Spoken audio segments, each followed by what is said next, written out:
কলেজের পিছনের বড় বটগাছটার নিচে বসে চোখের পানিতে শার্ট ভিজিয়ে যাচ্ছে আমাদের গল্পের নায়ক রাসেল। কোনো বাধাই যেন মানছে না চোখের পানি। রাসেল ডান হাতের উল্টো পিঠ দিয়ে চোখের কোণে লেগে থাকা পানি মুছে আর সামনের পুকুরটার দিকে তাকিয়ে আনমনে কিছু একটা ভাবতে থাকে। এমন সময় ওর বন্ধু রাফি সেখানে চলে আসে। তুই আজকেও কান্না করতেছিস? তোকে কতবার বলেছি ওই মেয়েকে ভুলে যেতে, কিন্তু তুই তো নাছোড়বান্দা। কাট ভাঙবি তবুও মচকাবি না। কি করে ভুলবো ওকে বল? আমি নিজেকে যতটা ভালো না বাসি তার থেকে হাজার গুণ বেশি ভালো ওকে বাসি। ইসরাত যে আমার বেঁচে থাকার উৎস।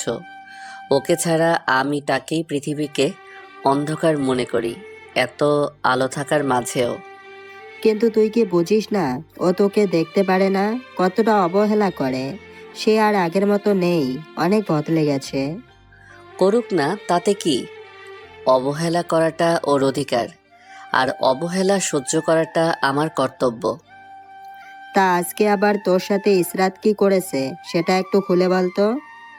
আজকে দেখলাম ইসরাত অন্য একটা ছেলের সাথে একসঙ্গে বাইকে বসে ঘুরছে। আমি কি এতটাই খারাপ বল, যে আমাকে ভালোবাসা না দিয়ে এত এত অবহেলা দিচ্ছে? কেন ঘুরবে না বল? তুই যে একটা এতিম, সেটা কি ভুলে গেছিস?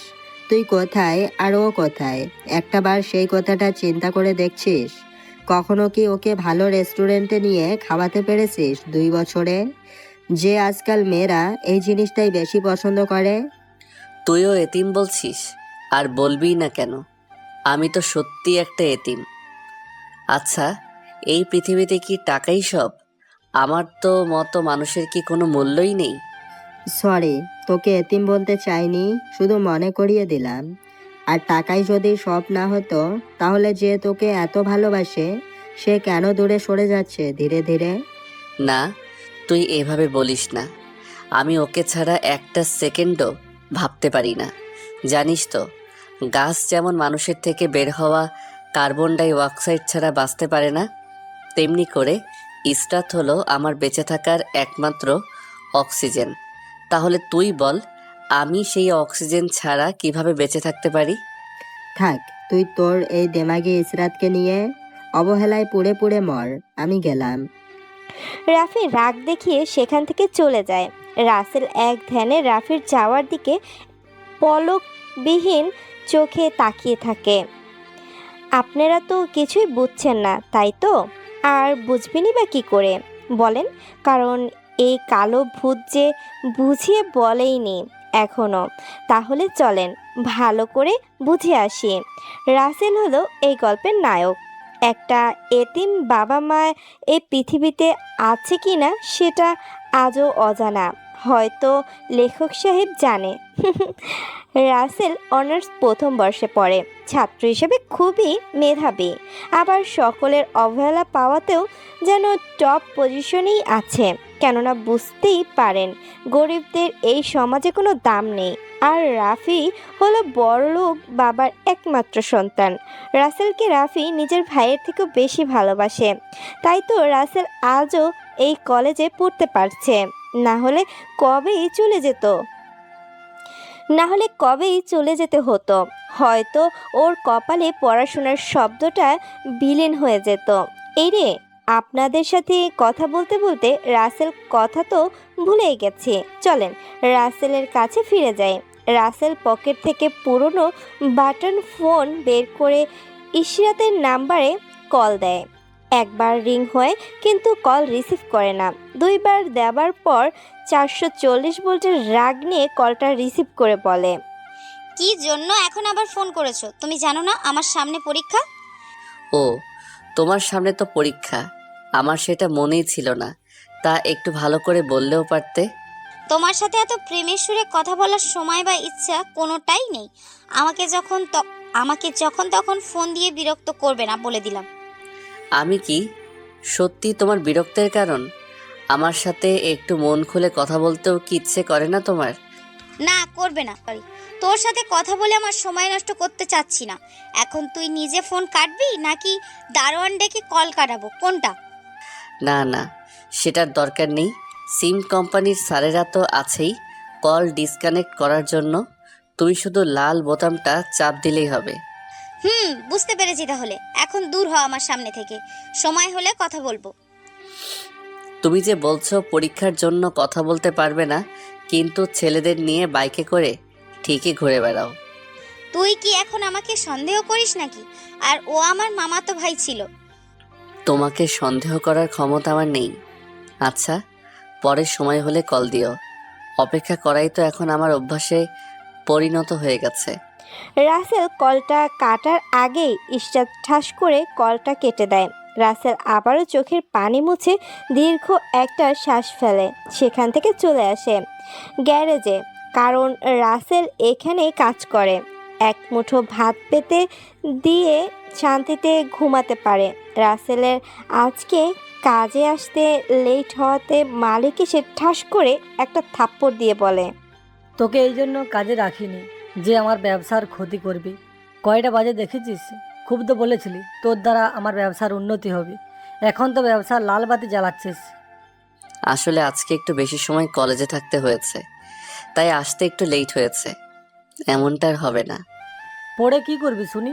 নিজের পেটের ভাত জোগাড় করতেই পারিস না, আবার পড়াশোনা করিস। যা কাজ কর। রাসেল সেখান থেকে গিয়ে কাজ করতে লাগে। চোখের পানি কখনোই রাসেল চোখ থেকে সরতেই চায় না। সে যেন ওর সারা জীবনের সঙ্গী হয়ে গেছে। রাসেল দুঃখী মনে কাজ করে রাতে বাসায় এসে হাড়ের দিকে তাকিয়ে দেখে দুমুঠো চাল আর দুইটা আলু ছাড়া কিছুই নেই। কি আর করবে? রাসেল চাল ধুয়ে আলু দুইটা ভাতের মাঝে দিয়ে গোসল করে নেয়। ভাত রান্না শেষ করে আলু ভর্তা করতে নিয়ে দেখে এক ফোঁটা সরিষার তেলও নেই। কি আর করা? অমনি লবণ মরিচ ডলে ভর্তা করে খাবার খেতে বসে। তৃপ্তি সহকারে খাবার খেয়ে নেয়। খাবার রুচি দেখে মনে হচ্ছে যেন রেস্টুরেন্ট থেকে কাচ্চি বিরিয়ানি এনে খেলো। হে আল্লাহ, তোমার ভান্ডারে কি শুধু আমার জন্যই কষ্ট গচ্ছিত আছে? যদি সেটাই হয়, তাহলে কষ্টের সাথে আমাকে সেই কষ্ট সহ্য করার ক্ষমতা কেন দাওনি? আমার যে আর এই স্বার্থপর পৃথিবীতে বাঁচতে ইচ্ছে করে না। কি করে বাঁচবো বলো? যেই মানুষটাকে আঁকড়ে ধরে বেঁচে থাকার স্বপ্ন দেখেছিলাম, সেও যে আজ দূরত্বটা বাড়িয়ে দিচ্ছে। রাসেল এমনভাবে কাঁদতে কাঁদতে ইশরাতকে কল দেয়, কিন্তু ইশরাত বারবার কেটে দেয়। শেষ পর্যন্ত ফোন সুইচ অফ করে রাখে। রাসেল চোখে পানি নিয়ে কখন যে ঘুমিয়ে যায় সেটার কোনো হদিশ নেই। সকালে ফজরের আজানের শব্দ শুনে রাসেল ঘুম থেকে উঠে মসজিদে গিয়ে নামাজ পড়ে নেয়। মসজিদ থেকে বাসায় এসে পেটে ক্ষুধা নিয়ে বইকে সামনে রেখে পড়তে বসে। ঘরে কিছু নেই যে রান্না করবে, আবার পকেটে টাকাও নেই। মাসের শেষ, বুঝতেই পারেন। রাসেল পড়তেছে এমন সময় রাফি কল দেয়। রাসেল রাফির কল দেখে তাড়াতাড়ি রিসিভ করে। হ্যালো দোস্ত, কেমন আছিস? তোকে কষ্ট দিয়ে আমি কি করে ভালো থাকবো বল? কালকে তোকে একটু বেশি বলেছি, প্লিজ ইয়ার মাফ করে দিস। তোর বোকা, কষ্টই যার জীবনসঙ্গী তার আবার নতুন করে কষ্ট কেন হবে? দেখ, এইভাবে বলিস না। আমি জানি তোর অনেক কষ্ট হয়েছে আমার কথা শুনে। না রে, তুই যেমনটা ভাবছিস তেমনটা আসলে মোটেও হয়নি। আচ্ছা, বাদ দে তো এইসব এখন। আচ্ছা ঠিক আছে, তা বস, সকালে নাস্তা করেছিস তো নাকি? রাসেল রাফিকে যদি বলে নাস্তা করেনি তাহলে এক্ষুনি বাসায় খাবার নিয়ে আসবে, কিন্তু রাসেল সেটা চায় না। কেননা এমনিতেই রাফি ওর জন্য অনেক করে, তাই ভেবে চিনতে বলে, হুম, আমি খেয়েছি। তুই খেয়েছিস নাকি রাইসার জন্য না খেয়ে দিন কাটাচ্ছিস?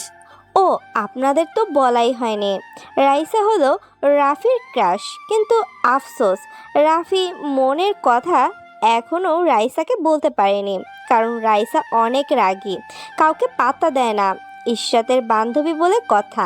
এই দেখেন, একজনের পরিচয় দিতে এসে আরেকজনের কথা মনে পড়ে গেল।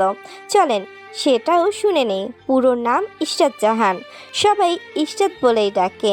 ইশরাত এবার ইন্টার প্রথম বর্ষে পড়ে। ইশরাত হলো ধনী বাবার একমাত্র আদরের মেয়ে। ওর বাবা এই দেশের নামকরা বিজনেসম্যানদের মধ্যে একজন। মাও ডাক্তার, তাই অহংকারটাও একটু বেশি। এবার চলেন মূল গল্পে। আরে দোস্ত, কি যে বলিস না, ওর চাঁদ মুখটা দেখলেই তো আমার পেট ভরে যায়, খাবারের প্রয়োজন থাকে না।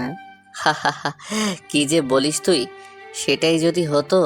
ইসরাত তো সেই লেভেলের সুন্দরী, কই আমার তো না খেলে পেট ভরে না। হ, তোমারটার যেই অহংকার আর শরীর ভর্তি কারেন্ট, তাই তো ওর থেকে তোর কাছে পাওয়ার আসে না। তাহলে ক্ষুধা তোর না লেগে যাবে কোথায়?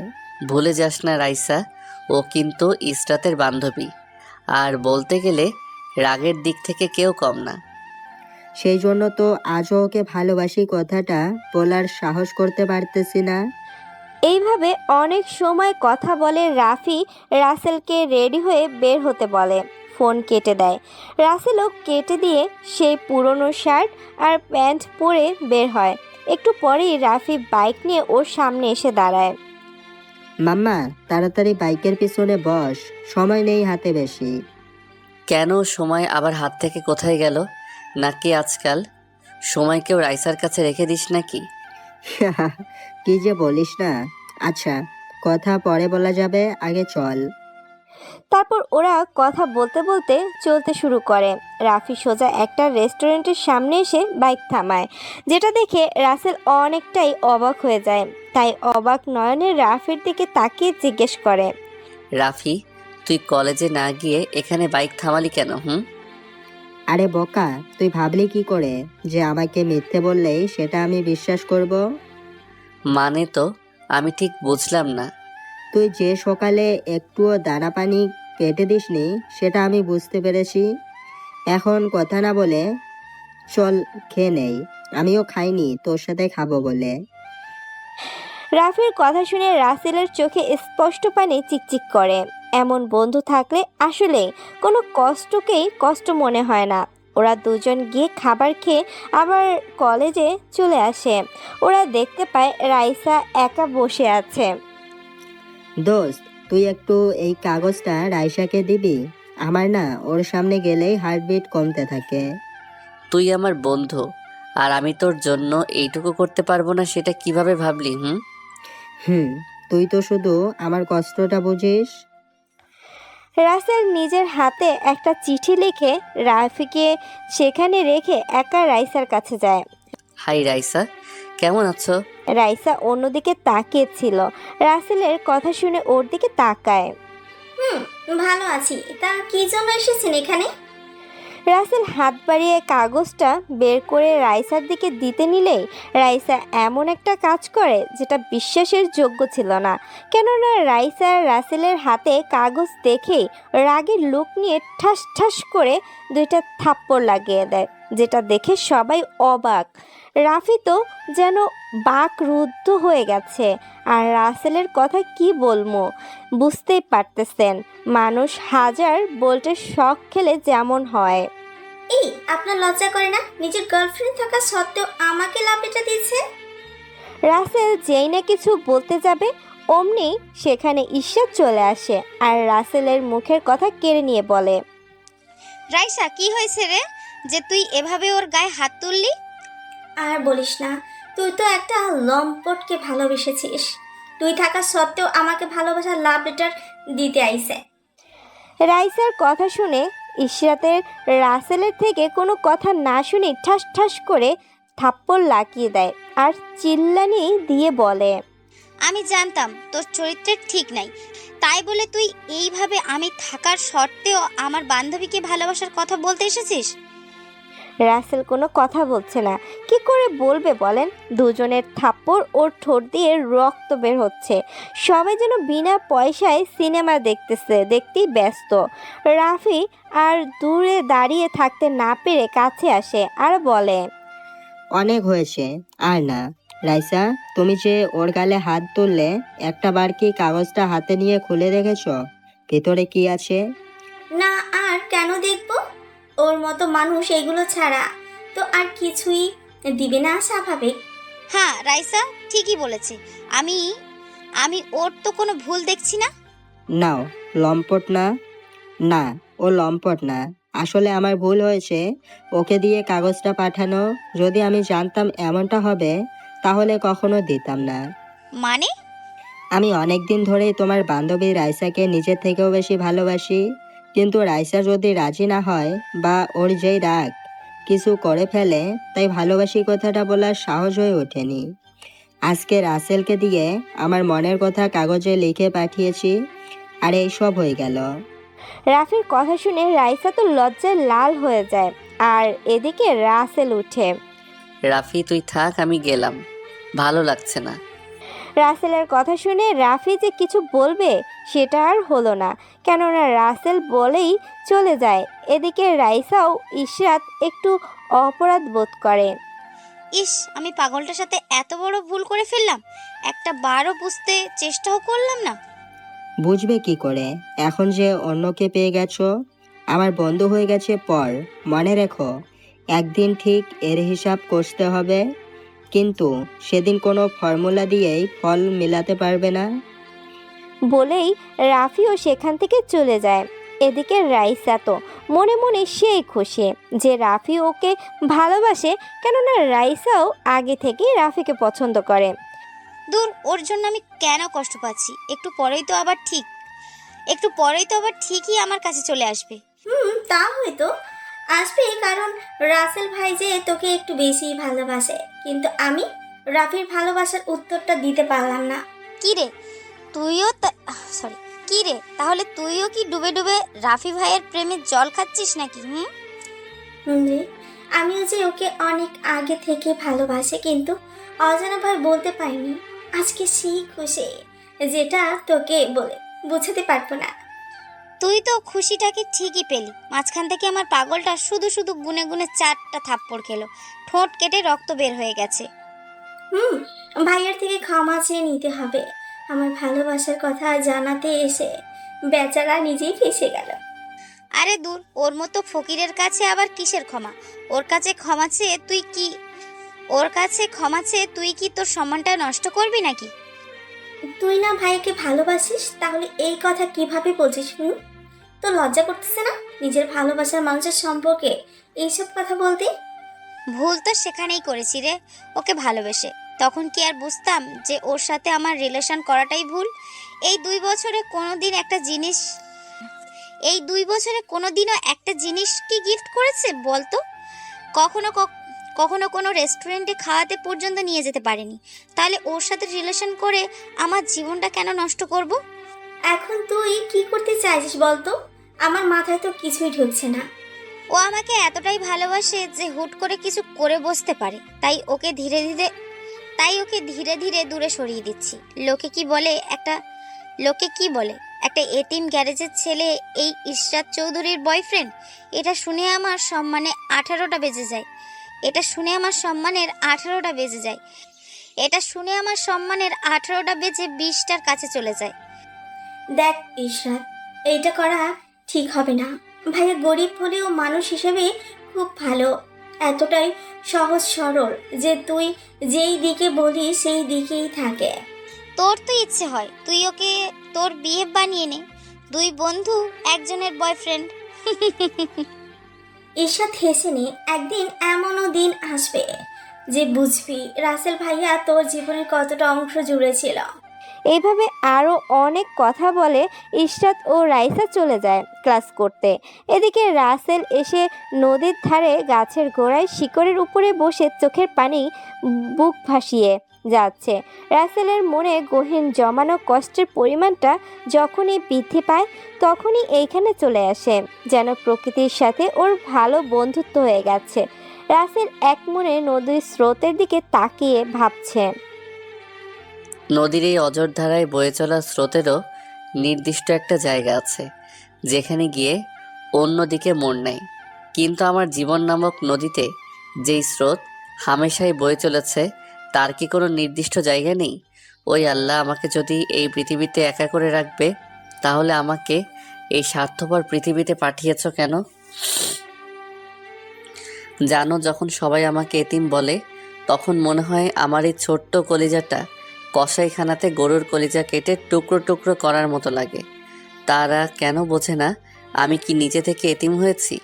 নাকি তুমি আমাকে এতিম করে পাঠিয়েছো? আমার বাবা মা তো আমাকে এই পৃথিবীর আলো দেখিয়ে বেঁচে গেছে, রেখে গেছে আমাকে এই দুঃখের সাগরে ভাসতে ভাসতে জীবন সংগ্রাম করার জন্য। জানি না এই পৃথিবীর বুকে আজও তারা আছে, নাকি তোমার কাছে থেকে আমার কষ্ট দেখে মজা নিচ্ছে। রাসেল এক মনে এইসব ভেবেই যাচ্ছে। এইদিকে অনেকটা সময় ধরে রাফি কাজে ব্যস্ত থাকার কারণে রাসেলের খবর নিতে পারেনি। হঠাৎ রাসেলের কথা মনে হলে ফোন করে। রাসেল রাফির নাম্বার দেখে চোখের কোণে জমে থাকা পানি মুছে ফোনটা রিসিভ করে। হ্যাঁ দোস্ত বল। কোথায় তুই এখন? লোকালয়ে তো আমার থাকতে ভালো লাগে না, তাই কোলাহল মুক্ত জায়গায় নীল আকাশের নিচে নদীকে সঙ্গী বানিয়ে বসে বসে তার সাথেই নিজের কষ্টগুলোকে ভাগ করে নিচ্ছি। যদি নদীর স্রোতের মতো আমার বুকে জমে থাকা কষ্টগুলো ভেসে যেত। দেখ, এইভাবে বলিস না। আমার ভুল হয়েছে তোকে ওখানে পাঠিয়ে। আমি যদি আগে একটাবার ভেবে দেখতাম এমনটা ঘটবে, তাহলে কখনোই তোকে যেতে দিতাম না। তুই মিছা মিছা নিজেকে দোষারোপ করছিস। আমার আল্লাহ যে ওইটা আমার জীবন খাতায় আগেই লিখে রেখেছিল, যেটা কেউ পরিবর্তন করতে পারে না। তোর সাথে কথা বলে কোনোদিনও পেরে উঠিনি, আজকে তাহলে কিভাবে পেরে উঠব? আচ্ছা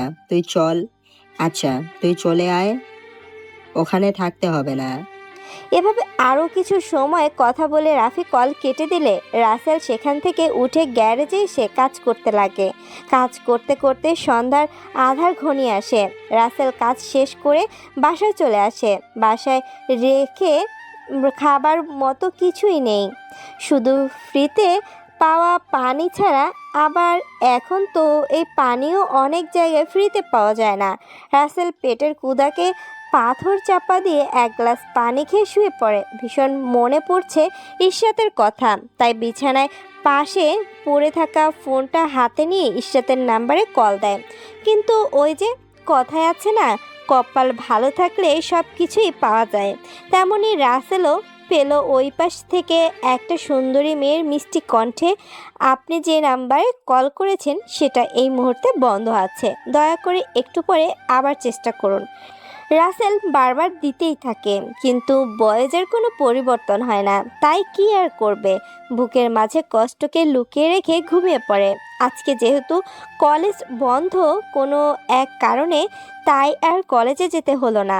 দোকান থেকে 5 টাকা দিয়ে একটা রুটি আর একটা চা নিয়ে রুটি ভিজিয়ে খেতে থাকে, যেটা ইশরাতের চোখে পড়ে যায়। দেখো দেখো কিভাবে একটা হরেক মাল রুটি চায়ের কাপে চুবিয়ে চুবিয়ে খাচ্ছে। ছি, আমার ভাবতেই ঘৃণা লাগে যে ওর মতো ফকিরের সাথে প্রেম করেছি। কত ছেলে আমার পিছনে ঘোরে, সেটা একটা বারের জন্যও ভাবিনি। আসলে ইশরাত ওইখান দিয়ে গাড়ি নিয়ে কোথাও যাচ্ছিল, আর তখনই খাওয়া দেখতে পায়। রাসেল সেখান থেকে গ্যারেজে চলে আসে আর প্রতিদিনের মতো কাজ করতে থাকে। হঠাৎ ইশরাতের গাড়ি নিয়ে সেখানে চলে আসে, যেটা রাসেল খেয়াল করেনি। আমার গাড়িটা একটু দেখো তো, কি যেন হয়েছে, শুধু শব্দ করে। ইশরাতের কথা শুনে রাসেল পেছনে ফিরেই তো অবাক, কেননা সত্যি সত্যিই তো ইশরাত। আরে তুমি এখানে কিভাবে? আর রাতে কতবার কল দিলাম, কিন্তু তোমার ফোন বন্ধ ছিল। রাসেল একটা মোড়া ইশরাতের দিকে এগিয়ে দিতে দিতে বলে উপরের কথাগুলো। আমি এক জায়গায় গিয়েছিলাম, আর সেখান থেকেই শুরু হলো এই কাহিনী গাড়ির সাথে। আর রাতে আমার ফোন চার্জ না থাকার কারণে বন্ধ ছিল। ও আচ্ছা, বুঝতে পারছি, কোনো সমস্যা নেই। আচ্ছা তুমি এখানে বসো, আমি তোমার গাড়ি এখনই ঠিক করে দিচ্ছি। এটাতে বসবো আমি? এটা তুই ভাবলি কি করে? এটাতে তো আমার বাড়ির কুকুরও বসে না। ইশরাতের কথা শুনে রাসেলের হাসি মাখা মুখটা নিমেষেই মলিন হয়ে যায়। আসলেই তো, এই মোড়াই কি আর বসায় বসতে পারে? এটা ছাড়া তো আর কিছু এখানে নেই।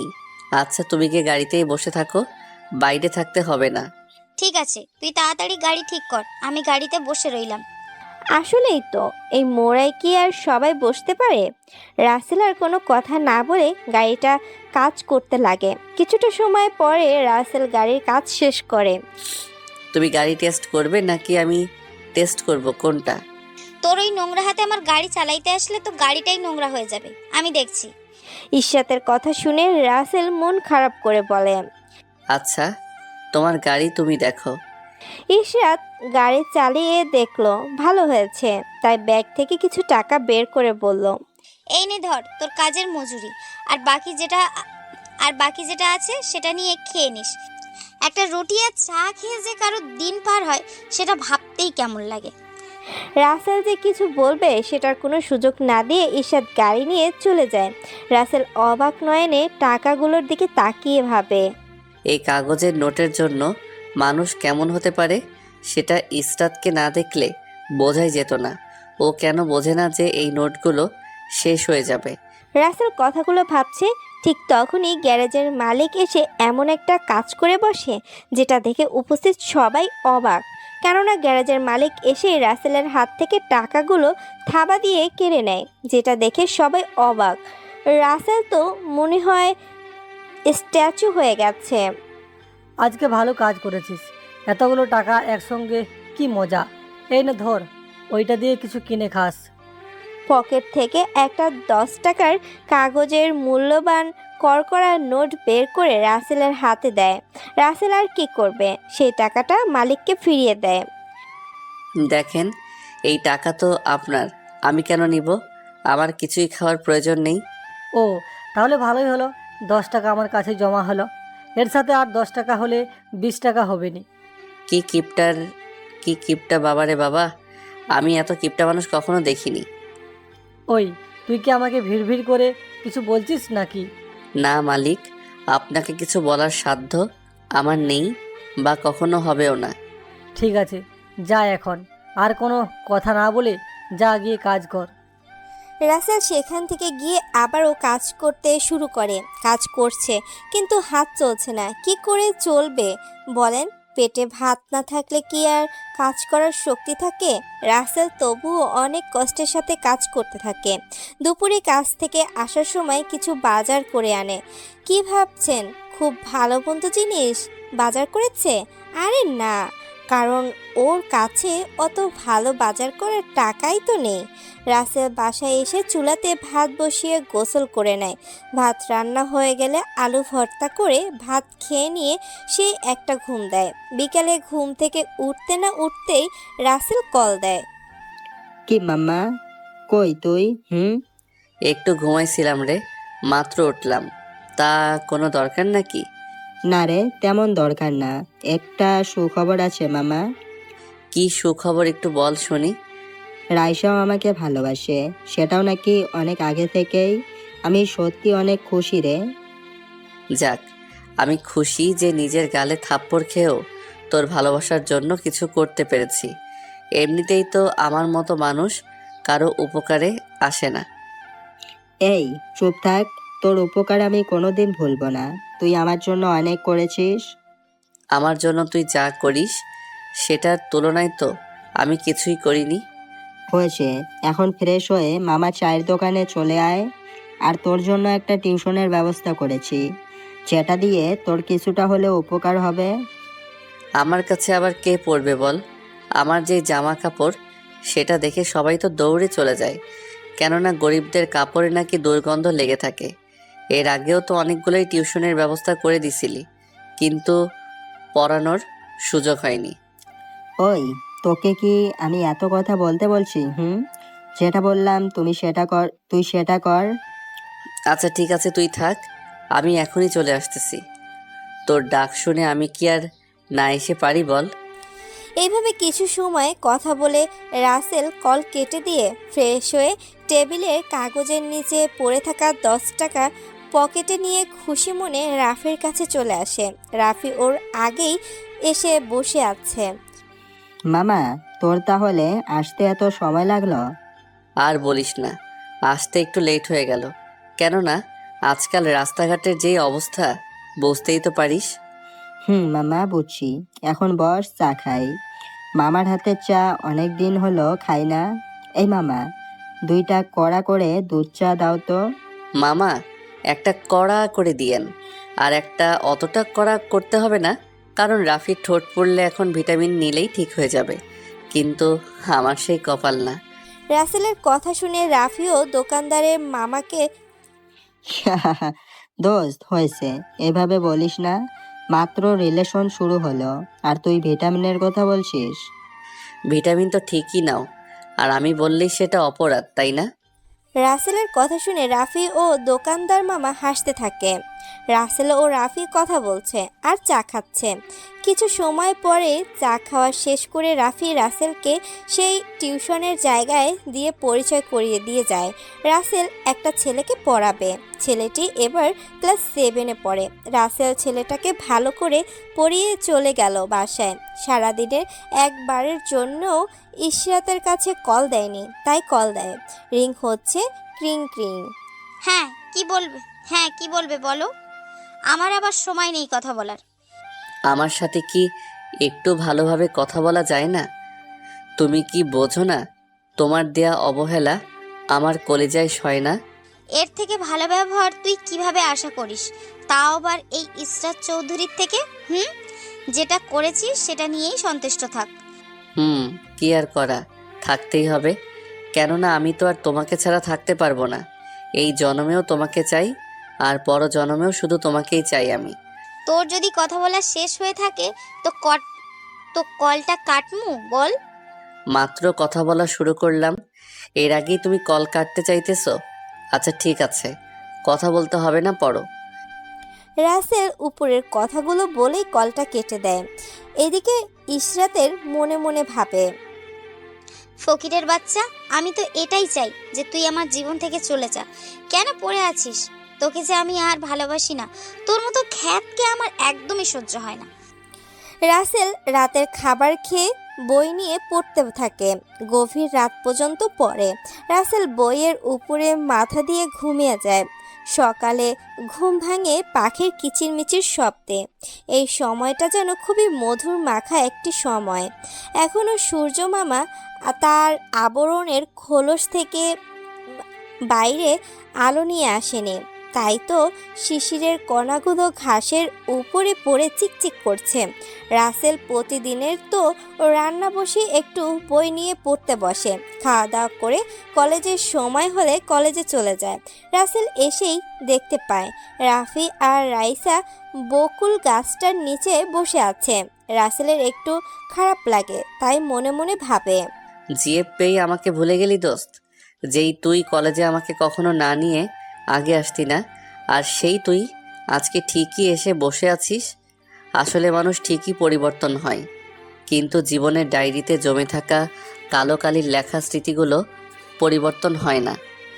রাসেল এই সব ভাবতে ভাবতে ওদের কাছে চলে আসে।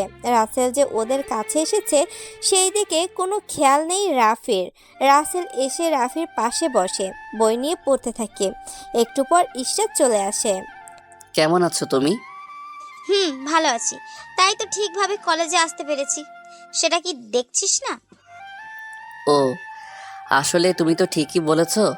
আমি আসলে ওইটা খেয়াল করিনি, কেননা তোমার চাঁদ মুখটা দেখলেই দুনিয়ার সব কিছুই ভুলে যাই। এই দেখ, আমি কোনো গাড়ির চাকা নই যে তুই পাম দিলেই ফুলে উঠবো। শো তো বুঝে চুপ থাক। আমার সাথে কি একটু ভালোভাবে কথাও বলতে পারো না? এমনভাবে কথা বলছিস সেটাই তোর কপাল ভালো, বুঝলি?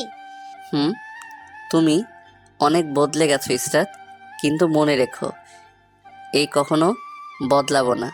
এখনো বলবো তোমাকে নিজের জীবনের থেকে বেশি ভালোবাসি, আর মরণের পরেও আল্লাহর কাছে তোমাকে চেয়ে নিব। বলবো ঠিক আগের মতো তোমাকেই ভালোবাসি। দূর, এত প্যাচাল ভালো লাগে না। এই রাইসা, ওকে এখান থেকে চলে যেতে বলতো।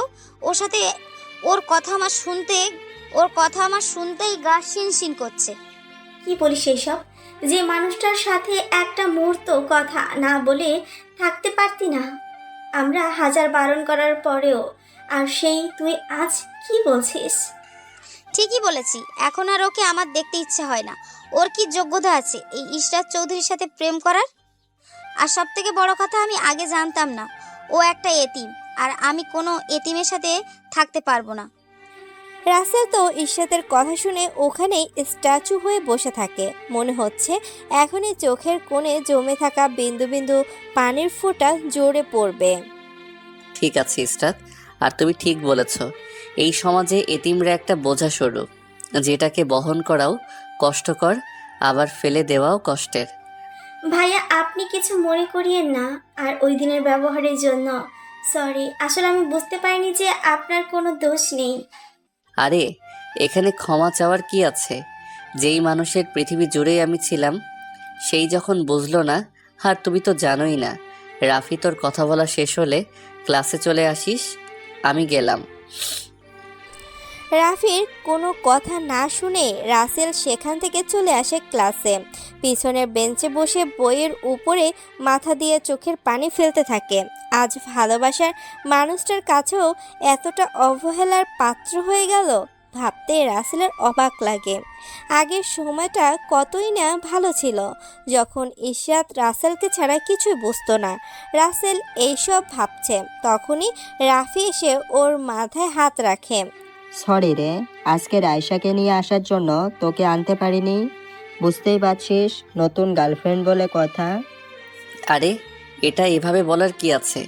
আজকাল তো সবাই আমাকে অবহেলা করেই যাচ্ছে, তুইও না হয় তাদের দলেই যোগ হয়ে যা। রাফি বুঝতে পারে রাসেল কতটা কষ্ট হয়েছে। সবচেয়ে বেশি কষ্ট পেয়েছে ইশরাতের ব্যবহারে, তাই বলে, দোস্ত, এখনো সময় আছে, কিন্তু ইসরাতকে ভুলে নতুন করে জীবনকে সাজিয়ে নে, না হলে ইসরাতের দেওয়া আগুনে তোকে সারা জীবন জ্বলতে হবে। তুই কি কখনো লক্ষ্য করেছিস, মাছকে পানি থেকে শুকনায় রাখলে বাঁচতে পারে না? তেমনি আমিও যে ইসরাতকে ছাড়া বেঁচে থাকার কথা চিন্তা করতেও পারি না। ওই যে আমার বেঁচে থাকার অক্সিজেন। হ্যাঁ বুঝেছি, কিন্তু ইসরাতের ব্যবহার দেখিস দিন তোর প্রতি কেমন হয়ে যাচ্ছে।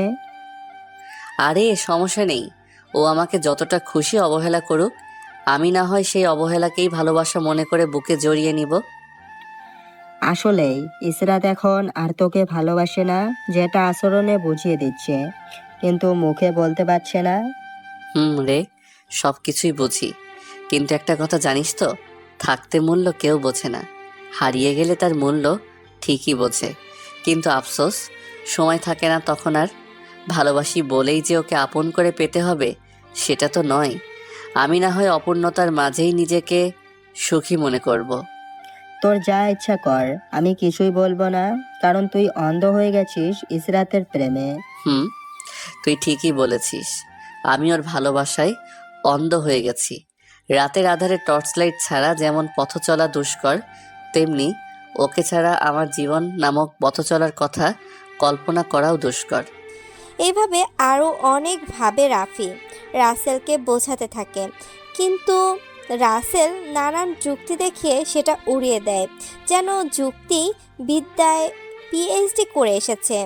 এইভাবে সব কিছুর ক্লাস শেষ হয়ে যায়। শেষ হয়ে যায়। রাসেল একাই চলে যায় বাসায়, কেননা রাফির এখন রাইসার আছে, ওকেও সময় দিতে হয়। একটা এতিমের জন্য তো আর নিজের কষ্টে জোটানো ভালোবাসার মানুষকে দূরে ঠেলে দিতে পারে না, তাই না বলেন? রাসেল বাসায় বইগুলো রেখে চলে যায় গ্যারেজে। এসে প্রতিদিনের মতো এক বস্তা বকা শুনে কাজ করতে থাকে। রাতে বাসায় এসে ভাত রান্না করতেছে, এমন সময় রাফির ফোন আসে। রাসেল মোবাইলের স্ক্রিনে তাকিয়ে রাফি নাম দেখে তাড়াতাড়ি কলটা রিসিভ করে। হ্যাঁ দোস্ত বল, কি জন্য কল দিলি? তোর তো আবার রাইসাকে ছাড়া সময় কাটে না। এখন তো প্রায় ভুলেই যাচ্ছিস যে তোর একটা এতিম বন্ধু আছে। দোস্ত, এইভাবে বলিস না, আসলে তখন কিছু বলার ছিল না রে। বুঝতেই পারছিস, নতুন নতুন প্রেম আমার, তাও আবার অনেক কষ্টের পর পাইছি। বুঝতে পারছি। আর আল্লাহর কাছে একটাই দোয়া করি, তোদের প্রেমটা যেন আমার মতো না হয়। এইভাবে আরও কিছু কথা বলে রাসেল কলটা কেটে দেয়। নানান কষ্ট অবহেলার মাঝে দিয়ে চলতে থাকে রাসেলের জীবন। ইশরাতের দেওয়া কষ্টগুলোতে আর চোখের পানি ঝরে না, কারণ সব পানি আগেই ফুরিয়ে গেছে। একদিন রাসেল কলেজে আসে একটু লেট করে। ভেতরে গিয়ে দেখতে পারে রাইসা ও ইশরাত বসে আছে, কিন্তু অবাক করার বিষয় হলো ইশরাত সেই দিনের ছেলেটার সাথে অন্তরঙ্গভাবে কথা বলছে। যেই দেখবে সেই বলবে এরা মেড ফর ইচ আদার। তাহলে রাসেল কিভাবে মানবে এটা? ইশরাতের ভাই। তাই রাসেল ইশরাতের কাছে যায় আর ওই ছেলেটাকে কলার ধরে উঠিয়ে ঠাস করে থাপ্পড় লাগিয়ে দেয়। তোর সাহস কি করে হয় আমার কলিজার সাথে এইভাবে বসে কথা বলার? শালা লুচ্চা একটা। ওই ছেলেটা যেই না রাসেলকে কিছু বলতে যাবে অমনি ইশরাত ছেলেটাকে আটকিয়ে রাসেলের গালে ঠাস ঠাস করে 4টা থাপ্পড় লাগিয়ে দেয়। উপস্থিত সবাই এটা দেখে অবাক, আর রাসেল তো অবাকের চরম পর্যায়ে, ঠোঁট কেটে রক্ত বের হয়ে গেছে। তোর সাহস কি করে হয় ওর গায়ে হাত তোলার? সামান্য একটা ভিখারি হয়ে আমার বয়ফ্রেন্ডের গায়ে হাত তুলিস? ইশরাতের আঘাতের থেকেও বেশি কষ্ট যেন ইশরাতের কথা শুনে পায় রাসেল। রাসেল ভাবতে পারেনি এমনটা ইশরাত বলতে পারবে। তুমি না সেদিন বললে ও তোমার মামাতো ভাই, আর আজকে আমি থাকতেই ওকে বয়ফ্রেন্ড বানিয়ে নিলে? বাহ ইসরাত বাহ। হ্যাঁ, সেই দিন তোকে মিথ্যে বলেছিলাম তুই কষ্ট পাবি বলে। ও আসলে আমার বয়ফ্রেন্ড। জানিস ও অনেক ধনী। আমার কখনো কোনো কষ্ট হবে না ওর সাথে। কষ্টের কথা যদি চিন্তা করতে তাহলে এমনটা করতে পারতে না। আচ্ছা, এই পৃথিবীতে কি টাকাই সব? শোন, এত কথা বলে সময় নষ্ট করতে চাই না। তোকে সোজা সাপটা বলে দিচ্ছি, কোনো দিন তোর ওই ফকিন্নি মার্কার চেহারা আমাকে দেখাবি না। সত্যি কি অদ্ভুত তাই না? একটা সময় এই ফকিন্নি মার্কার চেহারাটাই না দেখলে তোমার রাতের ঘুম হারাম হয়ে যেত, আর আজকে সেই চেহারাটাই বিরক্তের কারণ হয়ে গেছে। তখন তো আর বুঝিনি যে আমি কতটা ভালো ছেলেকে ডিজার্ভ করি। সেটা আগে যদি জানতাম তাহলে কি আর তোর মতো লম্পটের সাথে রিলেশন করতাম? বাহ, আজ নিজেই আমাকে লম্পট বানিয়ে দিলে, যেখানে লম্পটের ফুল মিনিংটাও বুঝতে আমার কষ্ট হয়। শোন, তুই হলি একটা এতিম, তোর সাথে কোনো একটা এতিমকেই মানায়। আমার মতো এত সুন্দর আর ধনী ঘরের মেয়ে তোর সাথে মানায় না। এটা ইচ্ছা করা আর আসমানের চাঁদ হাতে নিয়ে আদর করা একই কথা। ঠিকই বলেছ, আমি একটা এতিম যার মূল্য এই সমাজের কারো কাছেই নেই। তবে হ্যাঁ, তুমি চাচ্ছ তোমার সামনে যেন কখনো না আসি। তোমার এই কথাটা আমি রাখবো, কেননা কখনো তো আর তোমাকে কিছু কিনে দিতে পারিনি। তাই এই সামান্য কিছুর জন্য যদি তুমি সুখী হতে পারো, আমি তাতেই সুখী। আমি না হয় তোমাকে দূর থেকে ভালোবেসে যাব।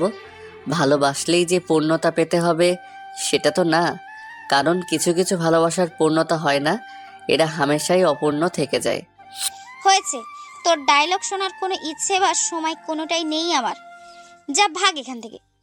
আজকে যেই মানুষটাকে অবহেলা করে দূর দূর করে তাড়িয়ে দিচ্ছ, একদিন ঠিকই এই আমিটাকে নিজের করে পাওয়ার জন্য চোখের জল আর নাকের পানি এক করে ফেলবে।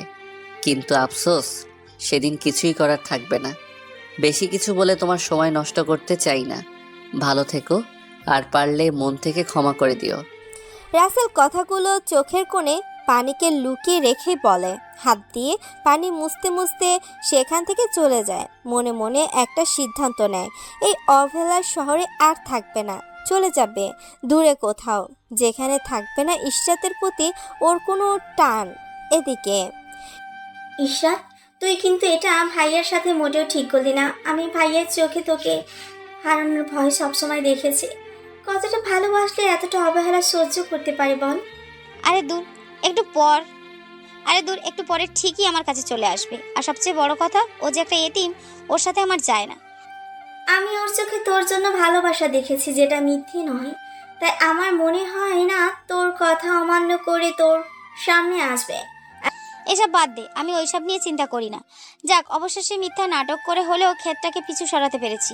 এখন হয়তো তোর খুশি লাগছে, কিন্তু একদিন ঠিকই ভাইয়ার শূন্যতা তোকে কুড়ে কুড়ে খাবে। আমার কথা মিলিয়ে নিস সময়ের সাথে। ইশরাত আর কোনো কথা না বলে সেখান থেকে চলে আসে। আজকে নিজেকে খুব খুশি খুশি লাগছে। প্যারা দেবার মানুষটার হাত থেকে ছুটকারা পেয়েছে। এইদিকে রাসেল বাসায় এসে কাপড়গুলো একটা টোপলা করে কাগজপত্রগুলো নিয়ে মোবাইলে থাকা সিম কার্ড মোবাইলটা টেবিলের উপরে একটা চিরকুট রেখে যায়, কারণ রাসেল জানে রাফিউকে খুঁজে না পেয়ে এখানে চলে আসবে। রাসেল বাস স্টেশনে এসে একটা রানিং বাসে উঠে পড়ে। কোথায় যাবে সেটা জানে না রাসেল, শুধু জানে এই শহরে আর থাকবে না। এদিকে অনেকটা সময় পার হয়ে যায়। রাফি চলে আসে রাইসার কাছে। রাইসা, তুমি কি রাসেলকে দেখেছো? আমি কত করে ফোন দিচ্ছি কিন্তু ওর ফোন বন্ধ। রাফির কথা শুনে রাইসা কিছুই বলে না। কি বলবে বলেন? রাফি যে রাসেলের সাথে ঘটে যাওয়া কাহিনী সহ করতে পারবে না। কি হলো, তুমি কি দেখেছো নাকি দেখোনি সেটা বলো। সকালে কলেজে এসেছিল, তারপর রাইসা রাফিকে শুরু থেকে ওর সাথে কি কি ঘটনা ঘটেছে সবটাই খুলে বলে। রাফি কথাগুলো শুনেই মাটিতে বসে পড়ে। তুমি এমন করতেছো কেন? আর কিছুই হবে না, দেখবে রাগ কমলে ভাইয়া আমাদের মাঝে চলে আসবে। আমি ওকে চিনি, ও যেটা একবার বলে সেটা করেই ছাড়ে। ও হয়তো দূরে কোথাও চলে গেছে, তাই তো সিমটাও বন্ধ। ধুর, এমনি একটা কথা বলে দেখবে সব ঠিক হয়ে যাবে। এখন চলো, আমাকেই বাসায় দিয়ে আসো। হ্যাঁ চলো। আর ইসরাতের ভালোবাসাটা আমার বন্ধুকে একেবারে শেষ করে দিল। কত করে বলেছি ইসরাত ওকে ভালোবাসে না, কিন্তু ও একটা কথাই বলতো, ভালোবাসলেই পূর্ণতা পেতে হবে। সেটা কোথাও লেখা আছে নাকি? হুম, ভাইয়া খুব ভালো ছিল। আমরা না বুঝে ওনার সাথে কত অন্যায় করেছি। উনি শুধু চোখের পানি দিয়েই সেটা জবাব দিয়েছে, কখনো প্রতিবাদ করেনি। এইভাবে কথা বলতে বলতে রাফি রাইসার সাথে চলে যায়। এদিকে রাসেলের চোখ থেকে যেন পানি থামছেই না। রাসেল জানালার হেলান দিয়ে বাইরের দিকে অপলক দৃষ্টিতে তাকিয়ে হাজারো স্মৃতি মনে করতে থাকে। এদিকে রাসেল ভাত রান্না করতেছে। তখন ইশরাত কল দিয়ে ঘুরে যেতে বলে। এদিকে রাসেল ভাত রান্না করতেছে, তখন ইশরাত কল দিয়ে ঘুরতে যেতে বলে। রাসেল চলে আসে ইশরাতের সাথে। ইশরাত একটা পার্কে রাসেলকে সাথে নিয়ে আসে। ওরা দুজনেই একটা বেঞ্চে বসে এক মনে একে অপরের দিকে চেয়ে থাকে। একটু পরে রাসেল ঠাস করে ইশরাতের কোলে মাথা দিয়ে শুয়ে পড়ে, আর ইশরাত রাসেলের মাথায় হাত বুলিয়ে বিলি কাটতে থাকে, যেটা রাসেলের খুবই ভালো লাগে। আসলেই এটা খুবই আনন্দময় একটা অনুভূতি, আর যদি হয় সেটা প্রিয়জনের সাথে, তাহলে তো আর কথাই নেই। ওই সারা জীবন আমাকে এইভাবে ভালোবাসবে তো, নাকি অন্য কাউকে পেয়ে আমাকে ভুলে যাবে? শোনো, আমি তোমাকে ভালোবাসি কোনো টাইম পাস করার জন্য নয়, সারা জীবনের জন্য আপন করে নেবার জন্য। এই জন্মেও তোমাকেই ভালোবাসি, কথাটা আমার মুখ থেকে কখনো সরে যাবে না, আর পরজন্মেও এই কথাটাই বলবো। ইশরাত রাসেলের কথা শুনে অনেকটাই খুশি হয়, আর রাসেলের কপালে একটা ভালোবাসার পরশ এঁকে দেয়। এইভাবেই অনেকটা সময় কাটিয়ে বাসিয়ে চলে আসে। হঠাৎ রাসেলের ভাবনায় ছেদ ঘটে টিকিট ম্যানের শব্দে। রাসেল একটা টিকিট কেটে নেয় ঢাকায়, কেননা রাসেল আগে চট্টগ্রামে থাকতো, এখন ঢাকাতেই যাবে ভেবে সিদ্ধান্ত নেয়। দেখতে দেখতে অনেকটা সময় পার হয়ে যায়। পিচ করা রাস্তায় পা রাখে। এই প্রথম রাসেল ঢাকায় আসলো। চেনে না কোনো কিছুই, নেই কোনো পরিচিত কেউ, আবার পকেটে নেই টাকা। যা ছিল সেটা আসার সময় তো শেষ। এখন কি করবে ভেবে পায় না। পাটা বাড়িয়ে সামনের দিকে যেতে শুরু করে। পাটা যেন আর সামনে এগোতে চায় না, কেননা পেটে দানা পানি পর্যন্ত পড়েনি। তাহলে কিভাবে পা চলবে বলেন? তারও তো শক্তি দরকার, তাই না? রাসেল হাঁটতে হাঁটতে একটা নির্জন জায়গায় এসে একটা গাছের নিচে গাঁটটা এলিয়ে দেয়। গাছের সাথে হেলান দিয়ে কখন যে ঘুমিয়ে গেছে সেদিকে কোনো খেয়ালই নেই। বিভোর ঘুমে ঘুমিয়ে আছে রাসেল। যখন ঘুম ভাঙে তখন চোখ খুলে দেখতে পায় দিনের আলো নিভে গিয়ে রাতের অন্ধকার ঘনিয়ে এসেছে। সাথে আরও বেশি ক্ষুধা জমেছে ওর পেটের উপরে হাত রেখে 2 ফোঁটা চোখের পানি ফেলে বলে, কি করে তোকে শান্ত করব বল? তোর এই মালিকটা যে বড়ই অসহায়, দয়া করে শান্ত হ, আমার যা সহ্য হচ্ছে না। আপনারা কি ভাবছেন রাসেল পাগল হয়ে আবোল তাবোল বকছে? আরে না, আপনারা সব সময় কি ভাবেন? আসলে রাসেল ওর পেটকে ওইসব বলে একটু সান্ত্বনা দিচ্ছে। রাসেল সেখান থেকে উঠে সামনের পথের ধারে দাঁড়িয়ে থাকা একটা নলকূপ থেকে পানি খেয়ে নেয়।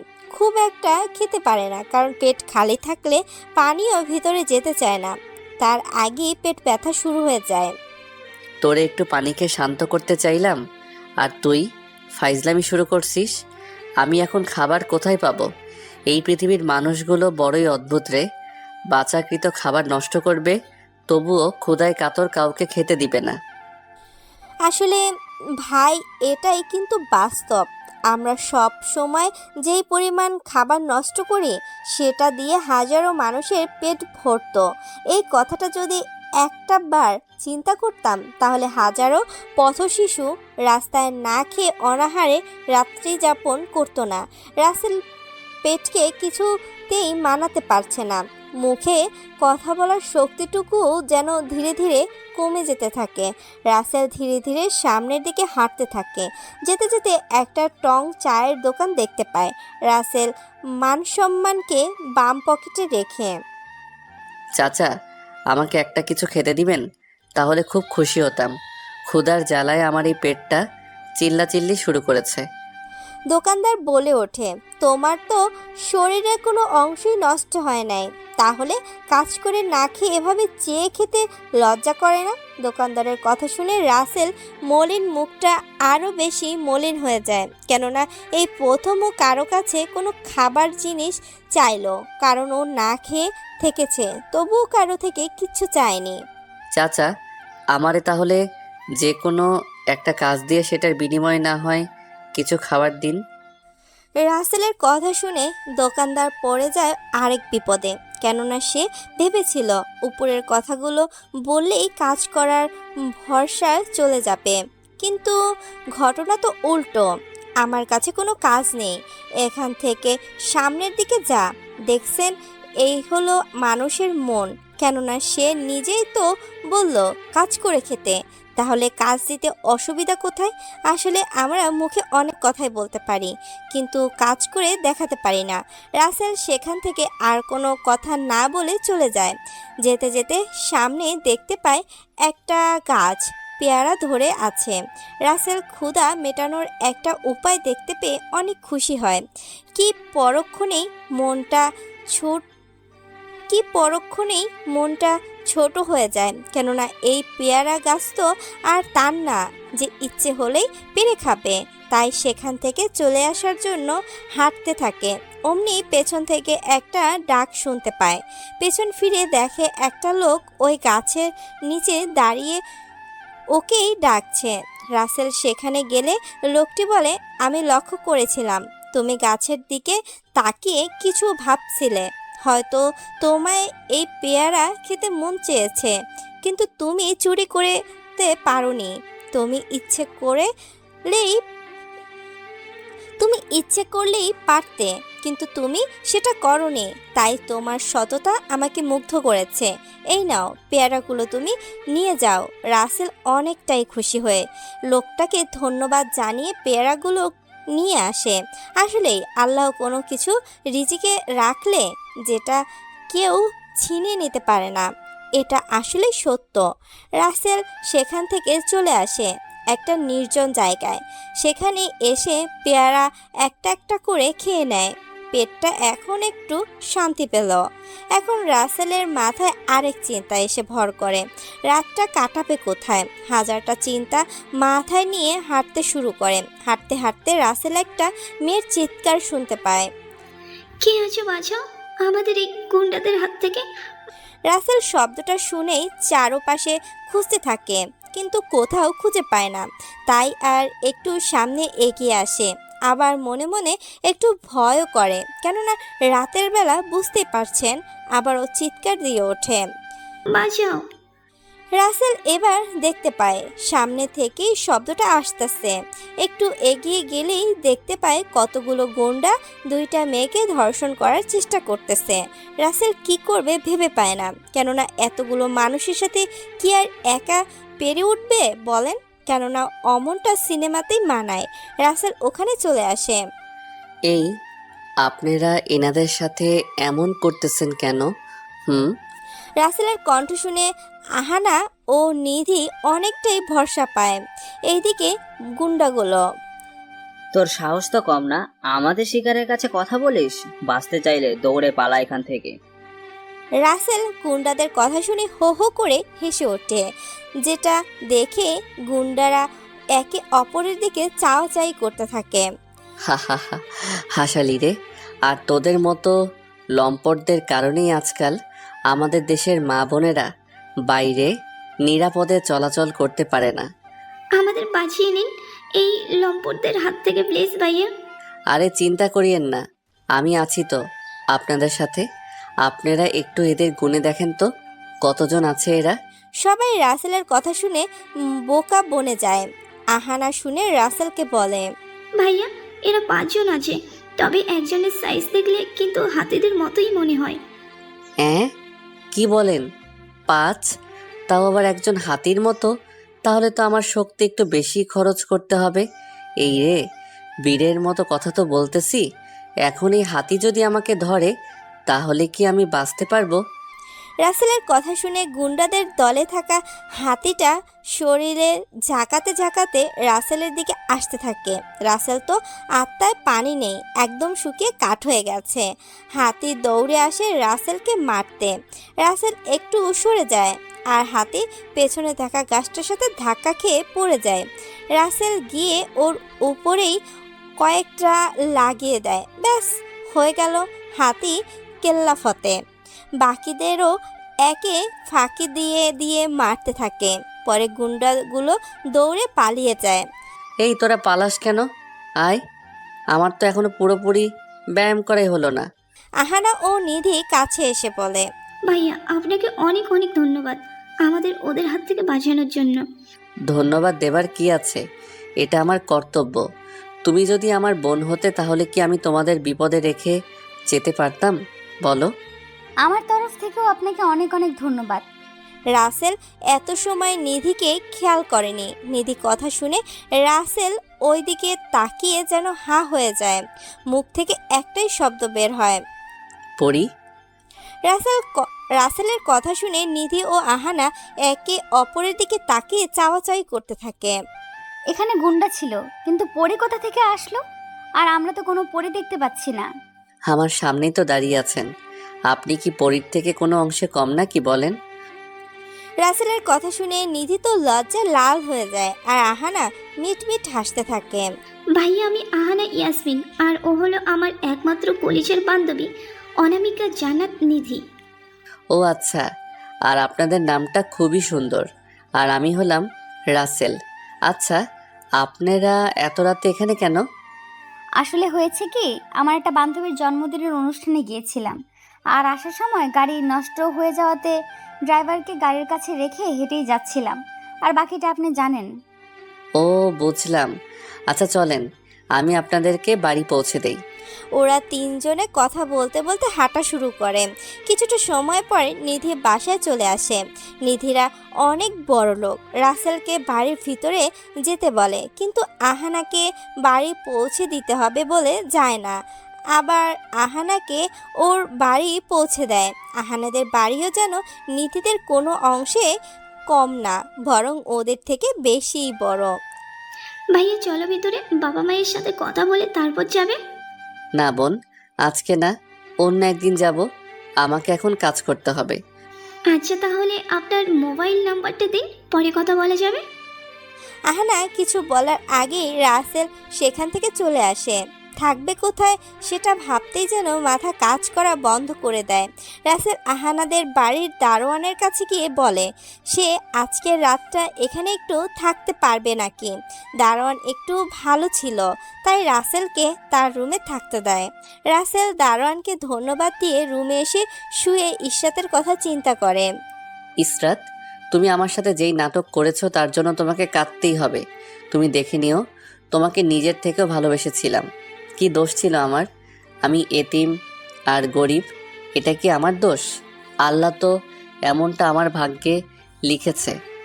এইসব ভাবতে ভাবতেই ঘুমিয়ে পড়ে। সকালে রাসেল একটু দেরিতেই ঘুম ভাঙে। দারোয়ানও ডাকেনি ওকে। রাসেল উঠে রুম থেকে বেরিয়ে সামনে যেতে নিলেই আহানার বাবা মিস্টার রফিকুল চৌধুরী বলে ওঠে, এই ছেলে, তুমি এখানে কেন? তোমাকে তো এর আগে কখনো দেখিনি। আসসালামু আলাইকুম। আসলে আমি দারোয়ান কাকার থেকে সাহায্য নিয়ে রাতে এখানে থেকেছিলাম। আমার কোনো যাবার জায়গা নেই তো, তাই। ও আচ্ছা, ভালো করেছো। তা বাবা, তোমার নামটা কি শুনি? রাসেল বলতে রাসেল বলতে যাবে অমনি ভিতর থেকে আহানা এসে পিছন থেকে বলে ওঠে, বাবা, ওর নাম রাসেল। তোমাকে রাতে যার কথা বলেছিলাম, এই সেই ছেলে। কি বলিস? আর রাসেল, তোমাকে অনেক অনেক ধন্যবাদ আমার মেয়েকে গুন্ডাদের হাত থেকে রক্ষা করার জন্য। ধন্যবাদের কি আছে? ওনার জায়গায় যদি অন্য কেউ থাকতো তাহলে আমি ঠিক এমনটাই করতাম। তাই দয়া করে ধন্যবাদ শব্দটি বলে আমাকে ছোট করে দিবেন না। রাসেলের কথা শুনে রফিকুল চৌধুরী অনেকটাই খুশি হয়।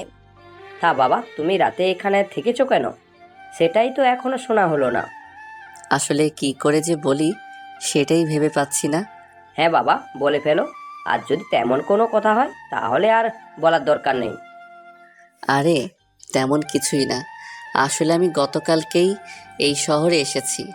আমার যাওয়ার কোনো জায়গা নেই, তাই এখানে দারোয়ান কাকাকে বলে এখানে রাতটা থাকার জন্য আশ্রয় নিয়েছিলাম।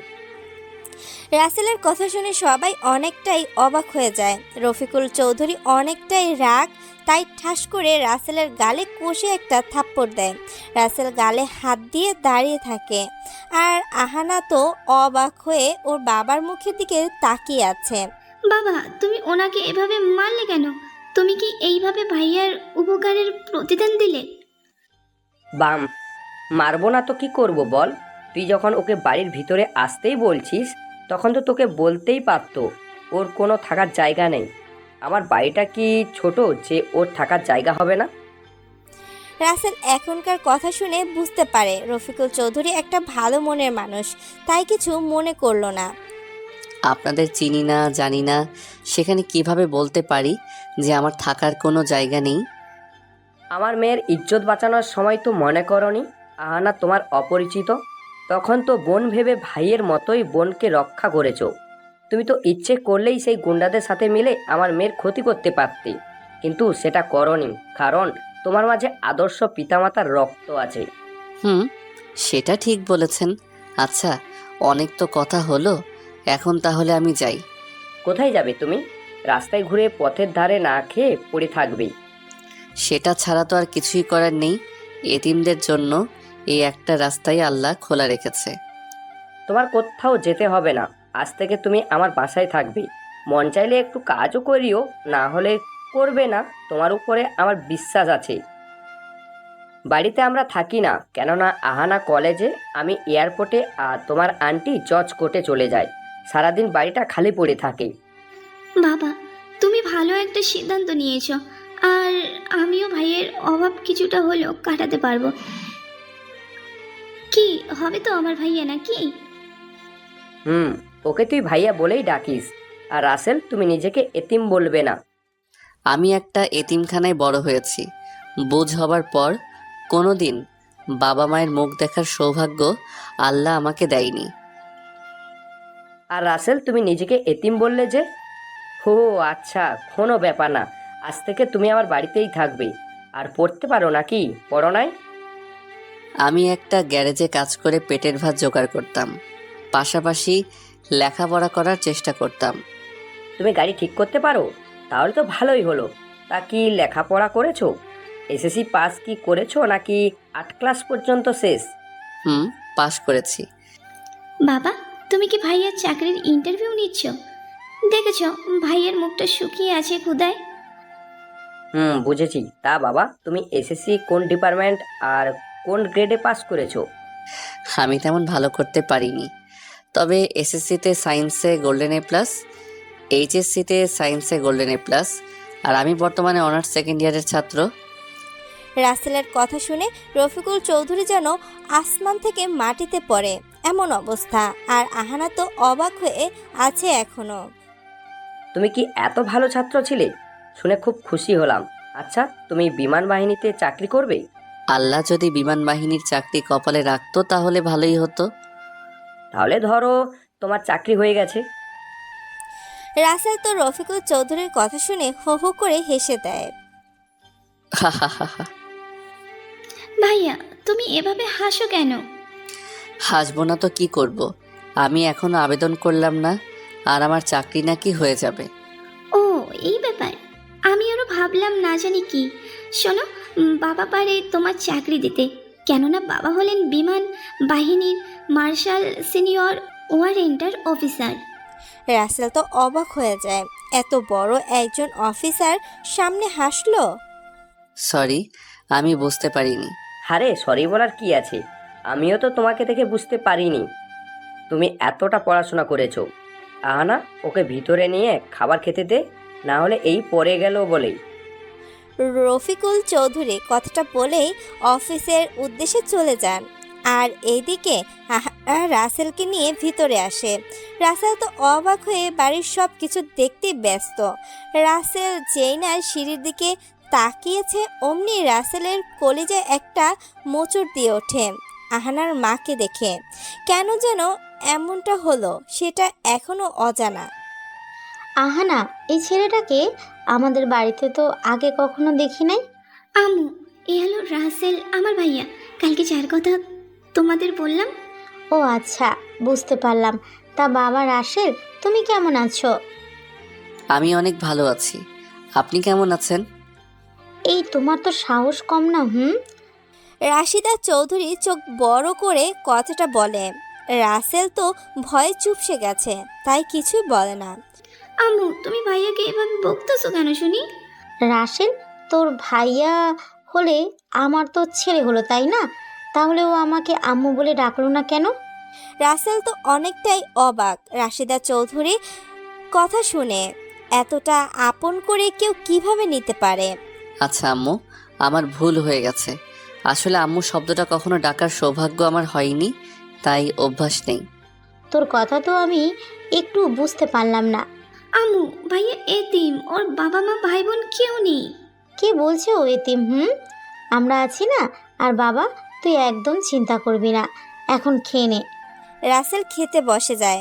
আহানা বেড়ে দিচ্ছে আর মিসেস রাশিদা চৌধুরী পাশেই দাঁড়িয়ে এটা ওটা দিচ্ছে।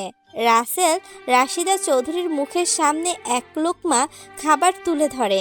রাশিদা চৌধুরীর চোখে জল এসে যায়, কেননা এইভাবে কখনো খায়নি তো, তাই রাশিদা চৌধুরী খেয়ে নেয়। আমি যে কারো বোন, সেইটা কি কেউ মনে রাখে? নে, এবার আদুরে বোনকে সামলা। নে পেতনি, হাঁ কর। রাসেল পেতনি বলাতেই তো আহানা লুচির মতো ফুলতে থাকে, রেগে ফায়ার হয়ে যায়। ভাইয়া, তুই আমাকে পেতনি বললি? তুই পেতনি, তোর বউ পেতনি। হা হা হা, ছেলেরা কিভাবে পেতনি হয় শুনি? আর আমার তো বউ নাই, তাই তুই তাকে পেতনি বলেও লাভ নাই। যা, তোর সাথে কোনো কথা নাই। আহানা অন্যদিকে মুখ ঘুরিয়ে কথাগুলো বলে। রাসেল খাবার ওর মুখের সামনে নিয়ে বলে, নে হাঁ কর। খাবো না আমি, তুই খা। আম্মু, ফুচকা যেন কোথায় পাওয়া যায়? চলো না, আমি আর তুমি যে খেয়ে আসি। তবে যদি কেউ যেতে চায় সাথে, তাহলে যেতে পারে। ভাইয়া, আমি যাব, ফুচকা কত মজা। আহানার কথা শুনে রাসেল ও রাশিদা চৌধুরী হো হো করে হেসে ওঠে। নে, আগে খেয়ে নে, পরে না হয় ঘুরতে নিয়ে যাব তোকে, কেমন? আহানা রাসেলের হাত থেকে খাবার খেয়ে নেয় আর রাসেলের গলা জড়িয়ে ধরে বলে, এই তো আমার আদরের লক্ষ্মী ভাইয়া। এভাবে হাসি ঠাট্টার মাঝেই খাবারের পর্ব শেষ করে সোফায় বসে কথা বলতে থাকে। তখনই রাশিদা চৌধুরীর ফোনে আহানার বাবা কল দেয়। আসসালামু আলাইকুম। ওয়ালাইকুম সালাম। রাসেলের সব কাগজপত্র ইমেল করে দাও তো। রাসেলের কাগজপত্র মানে? তো আমি কিছুই বুঝলাম না। রাসেলকে বিমান বাহিনীর চাকরিতে ঢুকিয়ে দিমু, তাই ওর কাগজপত্র ইমেল করে দাও আমাকে। আচ্ছা, দিচ্ছে, দাঁড়াও তুমি। রাশিদা চৌধুরী কল কেটে দিয়ে রাসেলের থেকে সব কাগজপত্র নিয়ে রফিকুল চৌধুরীকে ইমেল করে ছবি সহ। রাসেল, তুই তাহলে আহানার কলেজে ভর্তি হয়ে পড়াটা শেষ কর। কি মজা, কি মজা, আমি ভাইয়ের সাথে কলেজে যাব। থাক, আর পড়াশোনা করব না। সবাই এতিম খ্যাত ছোট লোক বলে অপমান ছাড়া কিছুই বলে না। আমার ভাইকে এসব বললে এত বড় সাহস এই শহরে কারণেই, তবে গুন্ডাদের কথা বাদ। হাহাহা, এখনই না বললি কেউ কিছু বলবে না, তাহলে ভয় পাচ্ছিস যে?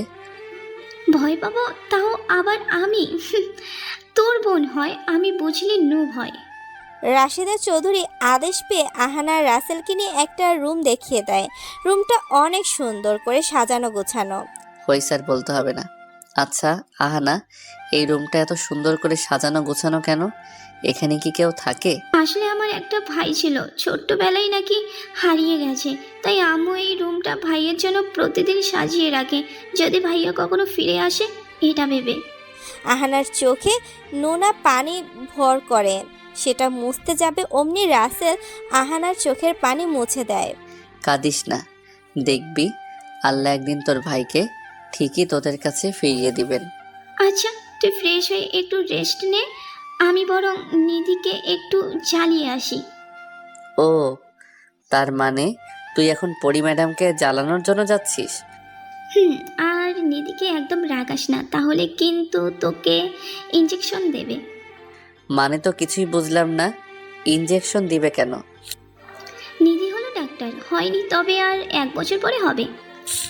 ও আচ্ছা, বুঝলাম। আচ্ছা সাবধানে যাইস কেমন? আর বেশি রাগিয়ে দিস না তাহলে। হুম আর নিধি অনেক লক্ষ্মী একটা মেয়ে, আমু তো ওকে ছেলের বউ বলেই ডাকে। বাবারে বাবা, বলিস কি এটা? ছেলে নাই পাশে আর এইদিকে বৌমা খোঁজা শেষ। আচ্ছা তুই থাক, আমি গেলাম। রাসেল আর কথা না বলে ওয়াশরুম থেকে ফ্রেশ হয়ে বিছানায় গা এলিয়ে দিয়ে ভাবে কোথায় ছিল আর এক মুহূর্তের মাঝে কোথায় আসলো। ইশরাতের কথা বড্ড বেশি মনে পড়ছে রাসেলের। রাসেল মনটাকে শক্ত করে ইশরাতের কথা ভুলে অনেক কষ্ট ঘুমের নিজেকে বশে আনে, মানে ঘুমের দেশে পাড়ি জমায়। এদিকে ইশরাত বারবার মোবাইল হাতে নিয়ে চেক দেয় রাসেল কল বা মেসেজ দিচ্ছে নাকি, কিন্তু বারবার হতাশ হয়ে ফোন রেখে দেয়। ইশরাতের এখন একটু ভালো লাগে না, শুধু রাসেলের কথা বারবার মনে পড়ছে। ইশরাত কলেজে চলে আসে, দেখে রাইসা ও রাফি আগেই বসে আছে, কিন্তু রাফির মনটা খারাপ। রাইসা, কেমন আছিস তোরা? কেন, রাফি ভাইয়ের আবার কি হলো শুনি? ওর মনটা খারাপ, রাসেল ভাইয়ের সাথে কোনো যোগাযোগ করতে পারেনি। রাইসার কথা শুনে ইশরাত অনেকটাই অবাক হয়ে যায়। মানে রাসেল আবার কোথায় যাবে? কলেজে আসেনি এখনো? না, ওর ফোনটাও কাল থেকে বন্ধ, কোনো খবর পাচ্ছি না। তোমার কারণে আমার বন্ধুর কিছু হলে আমি তোমাকে ছেড়ে কথা বলবো না বলে দিলাম। ইশরাত কি বলবে ভেবে পায় না, ওর চোখেও আজ পানি। যেই মেয়েটার চোখে কাল অবধি পানি ছিল না, আজ এতিমটার জন্য তার চোখে পানি। আমি বুঝতে পারিনি এমনটা হয়ে যাবে, ও তো এমনটা আগে কখনো করেনি। আমি তো কত কিছুই বলেছি।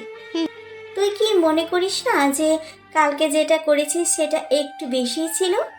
কালকে অবহেলার পরিমাণটা একটু বেশিই ছিল। আচ্ছা রাফি, রাসেল ভাই যেখানেই থাকতো তুমি কি সেটা চেনো? চিনি তো, ওই বস্তিতে থাকে। তাহলে চলো আমরা বরং গিয়ে দেখে আসি ভাই অসুস্থ হয়ে বাসায় বসে আছে নাকি অভিমান করে ফোন বন্ধ রেখে। হ্যাঁ চলো তাহলে। আমিও যাব তোমার সাথে, প্লিজ মানা করো না। আচ্ছা চলো। তারপর ওরা তিনজন রাসেল যেখানে থাকতো সেখানে চলে আসে। রুমে ঢুকতেই দেখতে পায় ঘরে চৌকি পর্যন্ত নেই, শুধু মাটিতে একটা পাটি বেছানো, আর পাশেই ভাঙা একটা টেবিলে গুছিয়ে রাখা কয়েকটা বই। এক কোণায় একটা মোবাইল সিম আর সাদা কাগজ পড়ে থাকতে দেখে রাফি হাতে নেয়। কি এটা? ওকে এই সিম আর মোবাইলটা আমি কিনে দিয়েছিলাম কথা বলার জন্য। কাগজটা খুলে দেখেন কি লেখা আছে। হ্যাঁ সেটাই দেখি আমার বন্ধু কি লিখেছে। রাফি কাগজটা হাতে নিয়ে পড়তে শুরু করে। দোস্ত, প্রথমেই ক্ষমা চেয়ে নিচ্ছি, যাবার আগে তোর সাথে দেখা পর্যন্ত করতে পারলাম না। কেননা এই নিষ্ঠুর শহরটা আমার জন্য নয় রে। কি করব, যার জন্যে বেঁচে থাকার হাজারো স্বপ্ন দেখতাম, সেই তো এই এতিমটার মুখ দেখতে চায় না।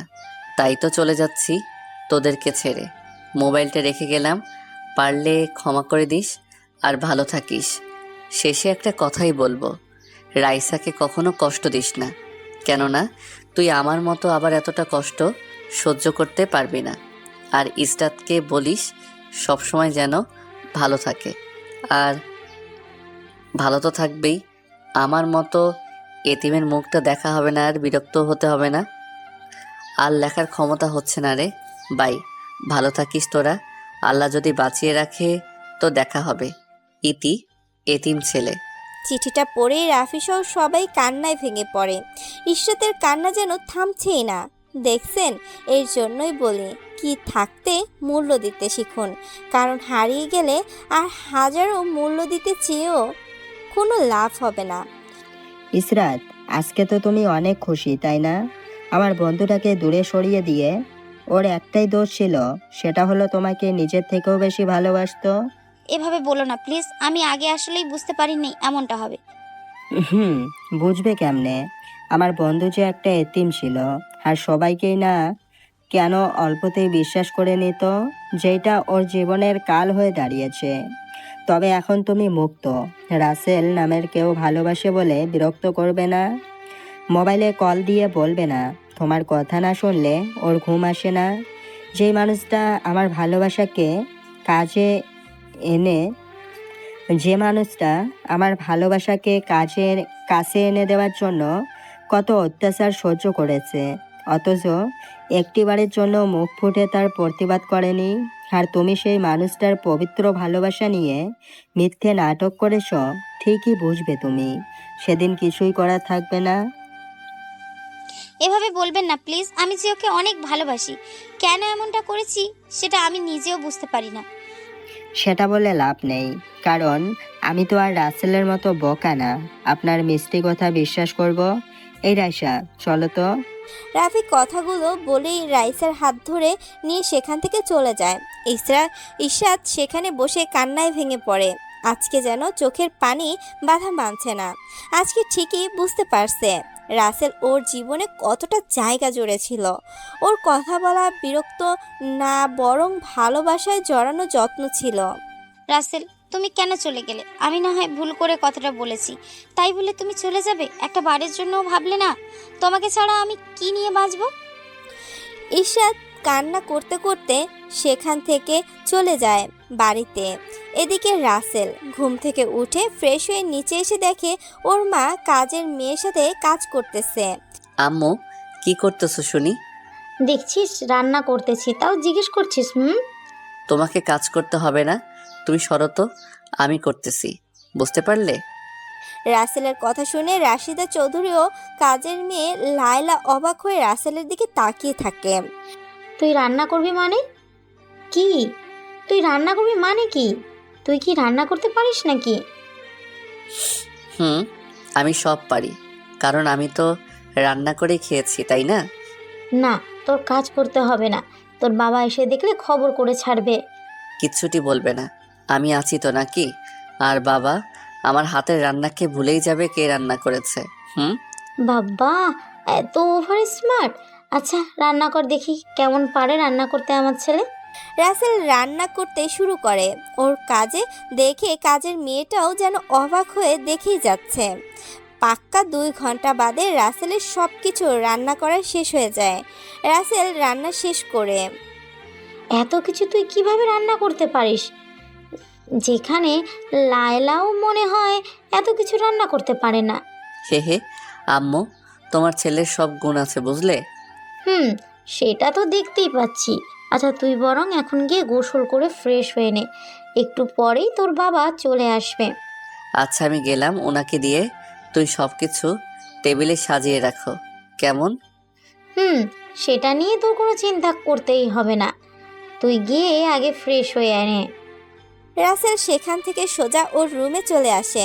ওয়াশরুমে ঢুকে গোসল সেরে নিয়ে বেরিয়ে আসে। একটু রেডি হয়ে নিচ্ছে তখনই, ওই তোরে যে নিচে খাবার খাওয়ানোর জন্য ডাকছি, শুনতে পাসনি? আমি তো ওয়াশরুমে ছিলাম, তাহলে শুনবো কিভাবে? সেটাও তো ঠিক। ভাইয়া তোকে অনেক সুন্দর লাগছে, তবে চুল আর দাড়িটা একটু সুন্দর করে কেটে ভালো পোশাক পরলি শাফিক খানের থেকে কোনো অংশে কম লাগবে না আমার ভাইয়াকে। তাই বুঝি। আর এটাই আমার সবচেয়ে ভালো পোশাক, এর থেকে ভালো পোশাক নেই। আরে নেই তো কি হয়েছে, শপিং মলে তো ঠিকই আছে, শুধু যাওয়া লাগবে। এখন নিচে চল, বাবা বসে আছে। চলো। তা হবু ডাক্তার ম্যাডাম কে কেমন জ্বালালি শুনি? ওরে তো অনেক জ্বালিয়েছি, যেটা বলে শেষ করা যাবে না। এভাবে কথা বলতে বলতে দুজনে নিচে চলে আসে। সবাই একসাথে খেতে বসে। লায়লা সবাইকে খাবার বেড়ে দিচ্ছে। সবাই যেন আজকে তৃপ্তি সহকারে খাবার খাচ্ছে। আহানার আম্মু, আজকের খাবার কি বাড়িতে না তৈরি করে কোনো রেস্টুরেন্ট থেকে এনেছো নাকি? এতটা মজা হয়েছে। রেস্টুরেন্ট থেকে আনতে কেন যাব বলো? এইসব খাবার রাসেল একাই তৈরি করেছে। আহানা ও রফিকুল চৌধুরী তো অবাকের চরম পর্যায়ে। বলে কি এইসব রাসেল এত ভালো রান্না করতে পারে? রাসেল, তুই রান্নাও করতে পারিস? তা এমন কোনো কাজটা আছে যেটা তুই পারিস? না একটু বলতো। ওই তো বাবা বলে ডাকা, কারণ এটা বলার কোনো অভ্যাস নেই তো তাই। রাসেল এমন একটা কথা বলবে কেউ সেটা ভাবতেই পারেনি। দূর পাগল ছেলে, আমাকেই তুই বাবা বলে ডাকবি? আর খাবারটা খুব খুব স্বাদ হয়েছে, এই জন্য তোরে উপহার দিলাম। বিকেলে আহানাকে সাথে নিয়ে শপিং করতে যাবি আর একটু ঘুরে আসবি। আহানা তো সেই খুশি, যেটা ওর মুখ দেখেই বোঝা যাচ্ছে। আহানা বলে ওঠে, কি মজা কি মজা, আমি ভাইয়ের সাথে শপিং করতে যাব আর ঘুরতেও পারবো, কি মজা। এত খুশি হয়ে লাভ নেই বুঝলি, কারণ শপিং রাসেল করবে, তুই তো করবি না।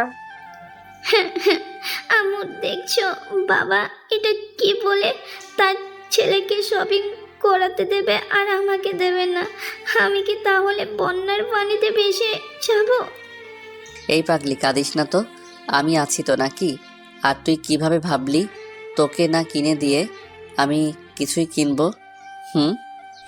আহানা এবার খুশিতে ওর ভাইকে জড়িয়ে ধরে বলে, এই না হলে আমার লক্ষ্মী ভাই। ইস ভাইয়া, তুই আরো আগে কেন আমার কাছে আসলি না? তাহলে কত মজা নিতে পারতাম। দেখছো আব্বু আম্মু, তোমার পরীকে পেতনি বললো, আমি কি পেতনির মতো? আনার আম্মু, তুমি আমার মাকে পেতনি কেন বললে? এভাবেই নানান কথাবার্তার মাঝে দিয়েই খাবার পর্ব শেষ করে সবাই সোফায় বসে কথা বলে। কিছু সময় পর রফিকুল চৌধুরী অফিসের উদ্দেশ্যে চলে যায়। বিকেলে রাসেল রেডি হয়ে সোফায় বসে আছে, আহানার জন্য অপেক্ষা করছে। ঠিক তখনই বাড়ির গেট দিয়ে একটা মেয়ে প্রবেশ করে। দেখতে একদম পরীর মতোই লাগছে। রাসেল তো এক ধ্যানে তাকিয়ে আছে। মনে হচ্ছে এই ধ্যান কোনো দিন যদি না ভাঙতো তাহলে কতটা ভালো হতো। এইবার চলেন মেয়েটার একটু বিবরণ শুনে আসি। নীল রঙের একটা রাউন্ড জামা পরেছে, সাথে সব ম্যাচিং করা জিনিস। হালকা সেজেছে, যেটাতেই আরও বেশি আকর্ষণীয় লাগছে। কোমরের নিচে পর্যন্ত খোলা চুল যেন রাসেলকে একদম পাগল করে দিচ্ছে।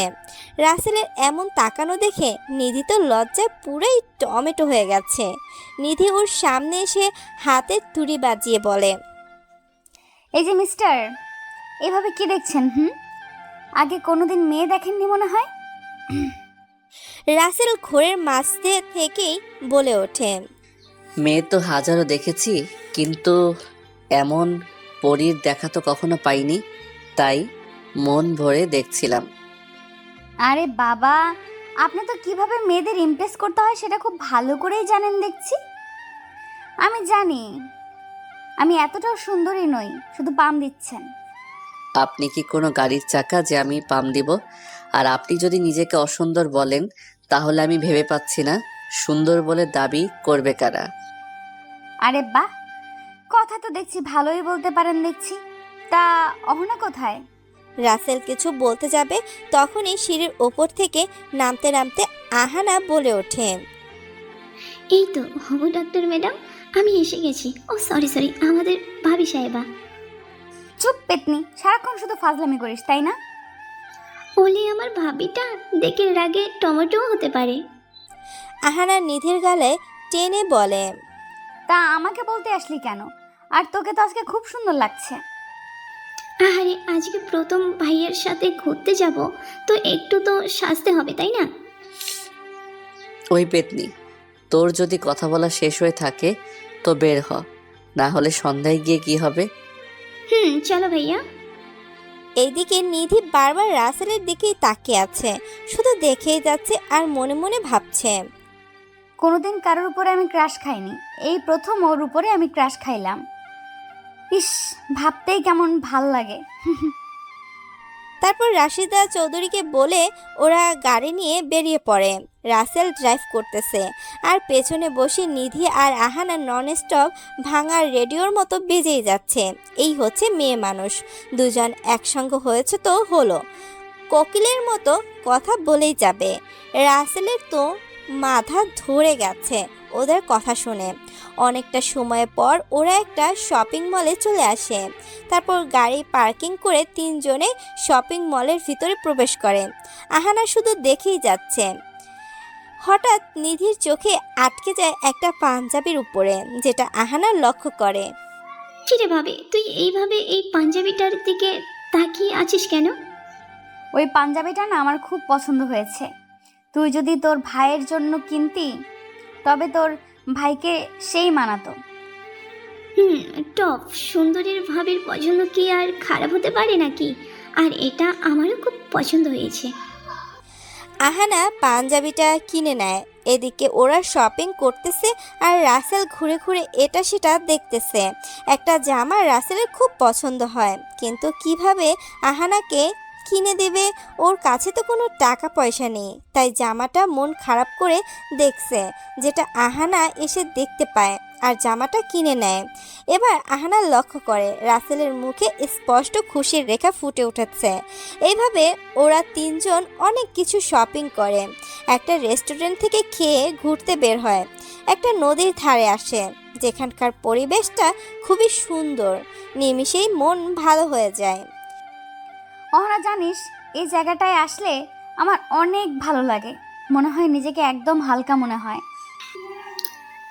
এই জায়গাটা আসলেই খুব সুন্দর। কল কল নদীতে বয়ে চলা ঢেউ আর শব্দে মুখরিত পরিবেশ। এইদিকে নিধি কথা বলছে আর একটু একটু সামনের দিকে হেঁটে চলেছে। রাসেল খেয়াল করে এক সময় নিধি একটা জায়গায় দাঁড়িয়ে আছে, যেখানের মাটি এই ভেঙে যাবে। রাসেল নিধিকে টান দিয়ে সরিয়ে নিতেই ওই মাটি ভেঙে নদীতে পড়ে যায়। এদিকে রাসেল আচমকায় টান দেওয়ায় ফলে নিধি ওর উপরে গিয়ে পড়ে। সবুজ ঘাসের উপরে দুইজন একে অপরের দিকে অপলকহীন দৃষ্টিতে তাকিয়ে আছে। দুজনেরই চোখ যেন হাজারো কথা বলতে বলতে চায়। এর মাঝে আহানা বলে ওঠে, ভাবি, তোর শুভ দৃষ্টি শেষ হলে উঠে পড়। চারপাশের মানুষ বিনা টিকিটে সিনেমা দেখছে, বুঝলি? আহানার কথা শুনে নিধি লজ্জায় লাল হয়ে তাড়াতাড়ি রাসেলের উপর থেকে উঠে পড়ে। ধন্যবাদ আপনাকে এইভাবে আমাকে সেভ করার জন্য। ইটস ওকে মিস হবু ডাক্তার ম্যাডাম। ভাইয়া চল, অনেক তো এখানে ঘুরলাম, এখন ওই দিকে গিয়ে আমার আর ভাবির পছন্দের ফুচকা খাবো। চলেন, ফুচকা পাগলির দল। বুঝি না এই ফুচকার মাঝে কি আছে যে মেয়েরা এটা খাওয়ার জন্য এতটা পাগল। এই যে আপু মনিরা, আপনারা আমাকে একটু বলে দিয়েন তো আসলে কি কারণে এই ফুচকা আপনাদের এত প্রিয়। তারপর ওরা তিনজন একটা ফুচকার দোকানে এসে ফুচকা নিয়ে খেতে শুরু করে। রাসেল এক প্লেটের সাথে দুই রাক্ষসীর 3 প্লেট খেয়ে শেষ হয়ে যায়। আহানা, তুই কি আরো ফুচকা খাবি? অলরেডি কিন্তু 3 প্লেট শেষ করেছিস। এত তেলে ভাজা জিনিস খাওয়া কিন্তু ভালো না। আর খাবো না, অনেক খাইছি। আসলে ভাইয়া এইটা না দেখলেই কেমন জানি লোভ সামলাতে পারি না, শুধু খেতেই ইচ্ছে করে। এই যে ম্যাডাম, আপনি কি খাবেন? কেউ যদি আদর করে আইসক্রিম এনে বলতো তুমি কি এটা খাবে, তাহলে খেতাম, কিন্তু এমনটা তো আমার কল্পনা। বাবারে বাবা, কি প্ল্যান! মাইরে, আইসক্রিম খাওয়ার। ভাবি, তোর থেকে তো আমার অনেক কিছু শিখতে হবে। নিধি কিছু বলতে যাবে তার আগেই রাসেল আইসক্রিম নিয়ে এসে ওদের সামনে হাজির হয়। এই নিন, আপনাদের জন্য স্পেশাল আইসক্রিম, চুষলেই মজা আর মজা। ধন্যবাদ। আর আমাকে তুমি করে বলবে। এসব আপনি বলতে, শুনতে বা বলতে দুটোই আমার অ্যালার্জি বলতে পারো। আচ্ছা ঠিক আছে, তুমি করেই বলবো। আমি আবার ইঞ্জেকশন দেখে ভয় পাই। রাসেলের কথা শুনে তো নিধি হো হো করে হেসে দেয়। রাসেল এক দৃষ্টিতে ওই হাসির মাঝেই যেন হারিয়ে যায়। এত সুন্দর মন কাড়া হাসিও কারো হয়, যেটা নিধিকে না দেখলে রাসেল বিশ্বাস করতো না। ভাইয়া তোর আইসক্রিম তো গলে গলে পরে শেষ হয়ে গেল। আমি তো পরীর হাসিতেই ক্রাশ খেয়ে বসে আছি। কি যে বলো এসব বিড়বিড় করে, দাও আইসক্রিম, তোমার খেতে হবে না। নিধি রাসেলের হাতে থাকতেই আইসক্রিম খেতে শুরু করে। এক পর্যায়ে আইসক্রিম শেষ, রাসেল একটা আঙুল মুখে নিয়ে কামড় দিয়ে বসে। আহ, এই রে, সরি, আমি তো আইসক্রিম মনে করেই গেছি। ভাবি তুই ভাইয়ের আঙ্গুলকে আইসক্রিম ভেবে খেয়ে নিচ্ছিলি? হায় রে কপাল। আচ্ছা এখন বাড়ি ফেরা যাক, অনেক তো ঘোরা হলো। এরপর ওরা সবাই বাসায় চলে আসে। নিধি ওর শপিং নিয়ে ওর বাসায় চলে যায়, আর রাসেল ও আহানা ওদের বাসায় চলে আসে। রাশিদা চৌধুরী ও রফিকুল চৌধুরী সোফায় বসে কথা বলছিল। ঠিক তখনই দেখতে পায় আহানা ও রাসেল চলে এসেছে। কিরে, তোদের শপিং করা আর ঘোরা এখন শেষ হলো? কি করব, তোমার ফাজিল বৌমা তো ঘুরতে ঘুরতে সময় শেষ করে ফেলেছে, আসতেই চাইছিল না। এই দেখ, আমার বৌমার নামে কোনো দোষ দিবি না। বাব্বা, বৌমার জন্য এত দরদ, ভাবতেই তো অবাক লাগে। রাসেল মনে মনে বলল, তা মা, কি কি শপিং করলি ভাইয়ার সাথে গিয়ে শুনি? অনেক কিছু কিনেছি, আর ভাইয়ের জন্য অনেক কিছু কিনেছি। এই দেখো। বাহ, সবগুলোই তো খুব সুন্দর। তাই এই পাঞ্জাবিটা তো বেশি সুন্দর হয়ে কার পছন্দ এটা? এটা তোমার বৌমা পছন্দ করেছে। তোমার সুন্দরী বৌমার পছন্দ কি আর খারাপ হতে পারে বলো? মোটেও না, নিধির পছন্দ অনেক ভালো, আর এই জামাটাও অনেক সুন্দর। এটা ভাইয়া আমার জন্য পছন্দ করেছে, তবে ভাইয়ার পছন্দ কিন্তু খারাপ না। হয়েছে, এখন রুমে গিয়ে ফ্রেশ হয়ে নে কেমন? অনেক তো ঘোরাঘুরি করেছিস, একটু রেস্ট করে নে এখন। ঠিক আছে আম্মু, আর এই প্যাকেট দুইটা তোমাদের জন্য। আহানা সহ সবাই অবাক, এই প্যাকেটে আবার কি আছে। আর আহানা তো অবাক যে রাসেল এই সব কখন কিনেছে। কি আছে এর ভিতর শুনি? খুলেই দেখো না, তাহলে তো বুঝতেই পারবে। রাসেলের কথা শুনে আহানা প্যাকেট খুলে দেখে একটা পাঞ্জাবি, তাও আবার রাসেলটার মতো, আর একটা শাড়ি যেটা রাশিদা চৌধুরী মনে হচ্ছে। বাহ, তোর তো পছন্দ আছে বলতেই হবে। রাসেল কিছু বলতে যাবে তার আগেই রফিকুল চৌধুরী বলে ওঠে, রাসেলের বাবা আসলে অনেকে লাকি ছিল যে ওর মতো সন্তান তাদের ঘরে আল্লাহ দিয়েছেন। এদিকে আহানা ওর বাবা মায়ের কথা শুনে, আম্মু, আব্বু, তোমরা পচা ভাইয়াকে ভালো বলে আর আমাকে খারাপ বলতেছো। এই থাম, আর নাকা কান্না করতে হবে না। আম্মু, তুমি ওকে বকা দিও না তো, দেখছো ও এমনিতেই পেত্নির মতো হয়ে গেছে। রাসেলের কথা শুনে তো ওর বাবা মা হাসতে থাকে, আর আহানা তো রাগে ফুসফুস করতে করতে রাসেলকে মারার জন্য তাড়া করে, কিন্তু রাসেলকে পায় কে, এক দৌড়ে চলে আসে রুমে আর এসেই দরজা লাগিয়ে দেয়। কি হলো, ভয় পেয়ে দরজা বন্ধ করলি কেন? খোল দেখি তোর কত সাহস। আমার সাহস দিয়ে কি করব? তোর সাহস থাকলেই হবে। দুজন এইভাবে ঝগড়া করতে থাকে, আর এদিকে রাশিদা চৌধুরী ও রফিকুল চৌধুরী কথা বলতে থাকে। দেখছো আহানার বাবা, রাসেল আমাদের ছেলে না হওয়া সত্ত্বেও কেমন একদিনেই আমাদের আপন করে নিয়েছে। মনে হচ্ছে যেন রাসেল আমার গর্বের সন্তান।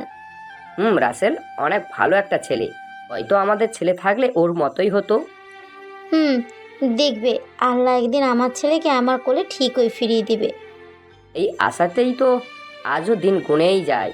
আল্লাহ যদি আমাদের মুখের দিকে একটু ফিরে তাকায়। এইভাবে দুজন অনেক কথা বলে, এইভাবে হাসি ঠাট্টার মাঝ দিয়ে কেটে যায় অনেক দিন। একদিন সবাই খেতে বসেছে। রাসেল, আজকে তোকে আমার সাথে যেতে হবে। আমি আবেদন করে দিয়েছি, তোর আজকে পরীক্ষা। ও, তাহলে তো ভালোই হলো। তোর কিছুই করতে হবে না, শুধু গিয়ে হাজিরিটা দিবি, ব্যাস। তারপরে যা করা লাগে আমি করব।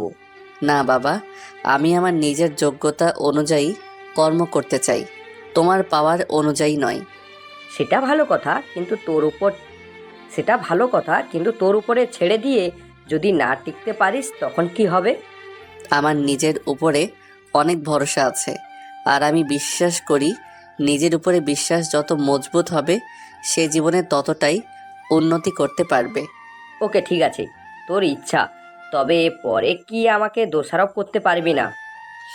ঠিক আছে বাবা, আমি নিজের চেষ্টায় সফলতা অর্জন করব, এই আমি বলে দিলাম।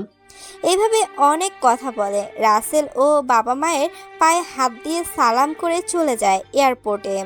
রাসেলকে বড় বড় অফিসারের সাথে রফিকুল চৌধুরী পরিচয় করিয়ে দেয়। রাসেল সব পরীক্ষা শেষ করে সব কিছুতেই প্রথম হয়। বিকেলে বাসায় চলে আসে। কিরে, কেমন হলো তোর পরীক্ষা শুনি?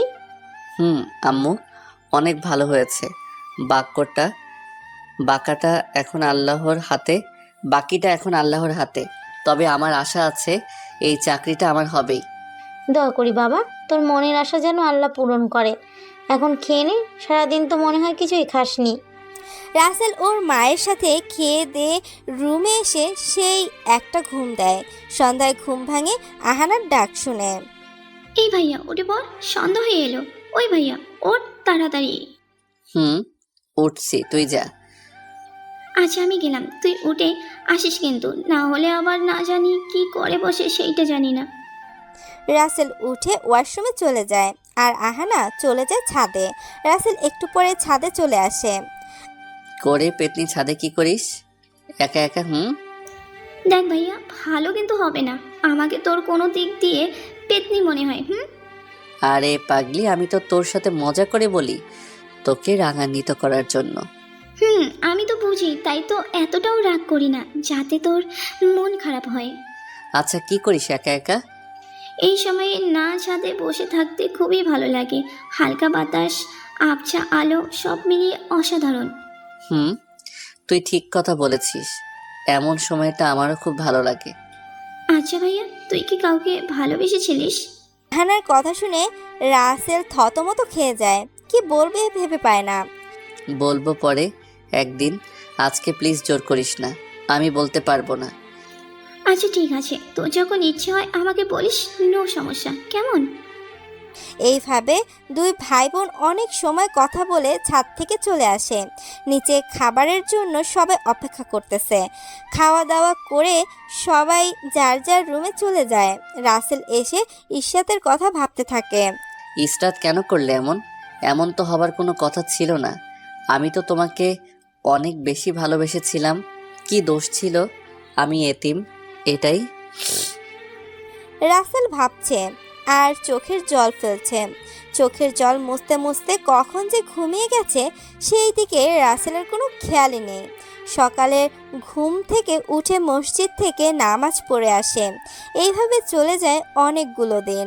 রাসেল বিমান বাহিনীর অফিসার পদে চাকরি পেয়েছে। কিছুদিন পরে ওকে ট্রেনিংয়ের জন্য যেতে হবে। আর রাসেল আহানার কলেজে ভর্তি হয়েছে। আম্মু, আমাকে নাকি লন্ডন যেতে হবে ট্রেনিংয়ের জন্য। যেতে হবে, তুই কোনো চিন্তা করিস না।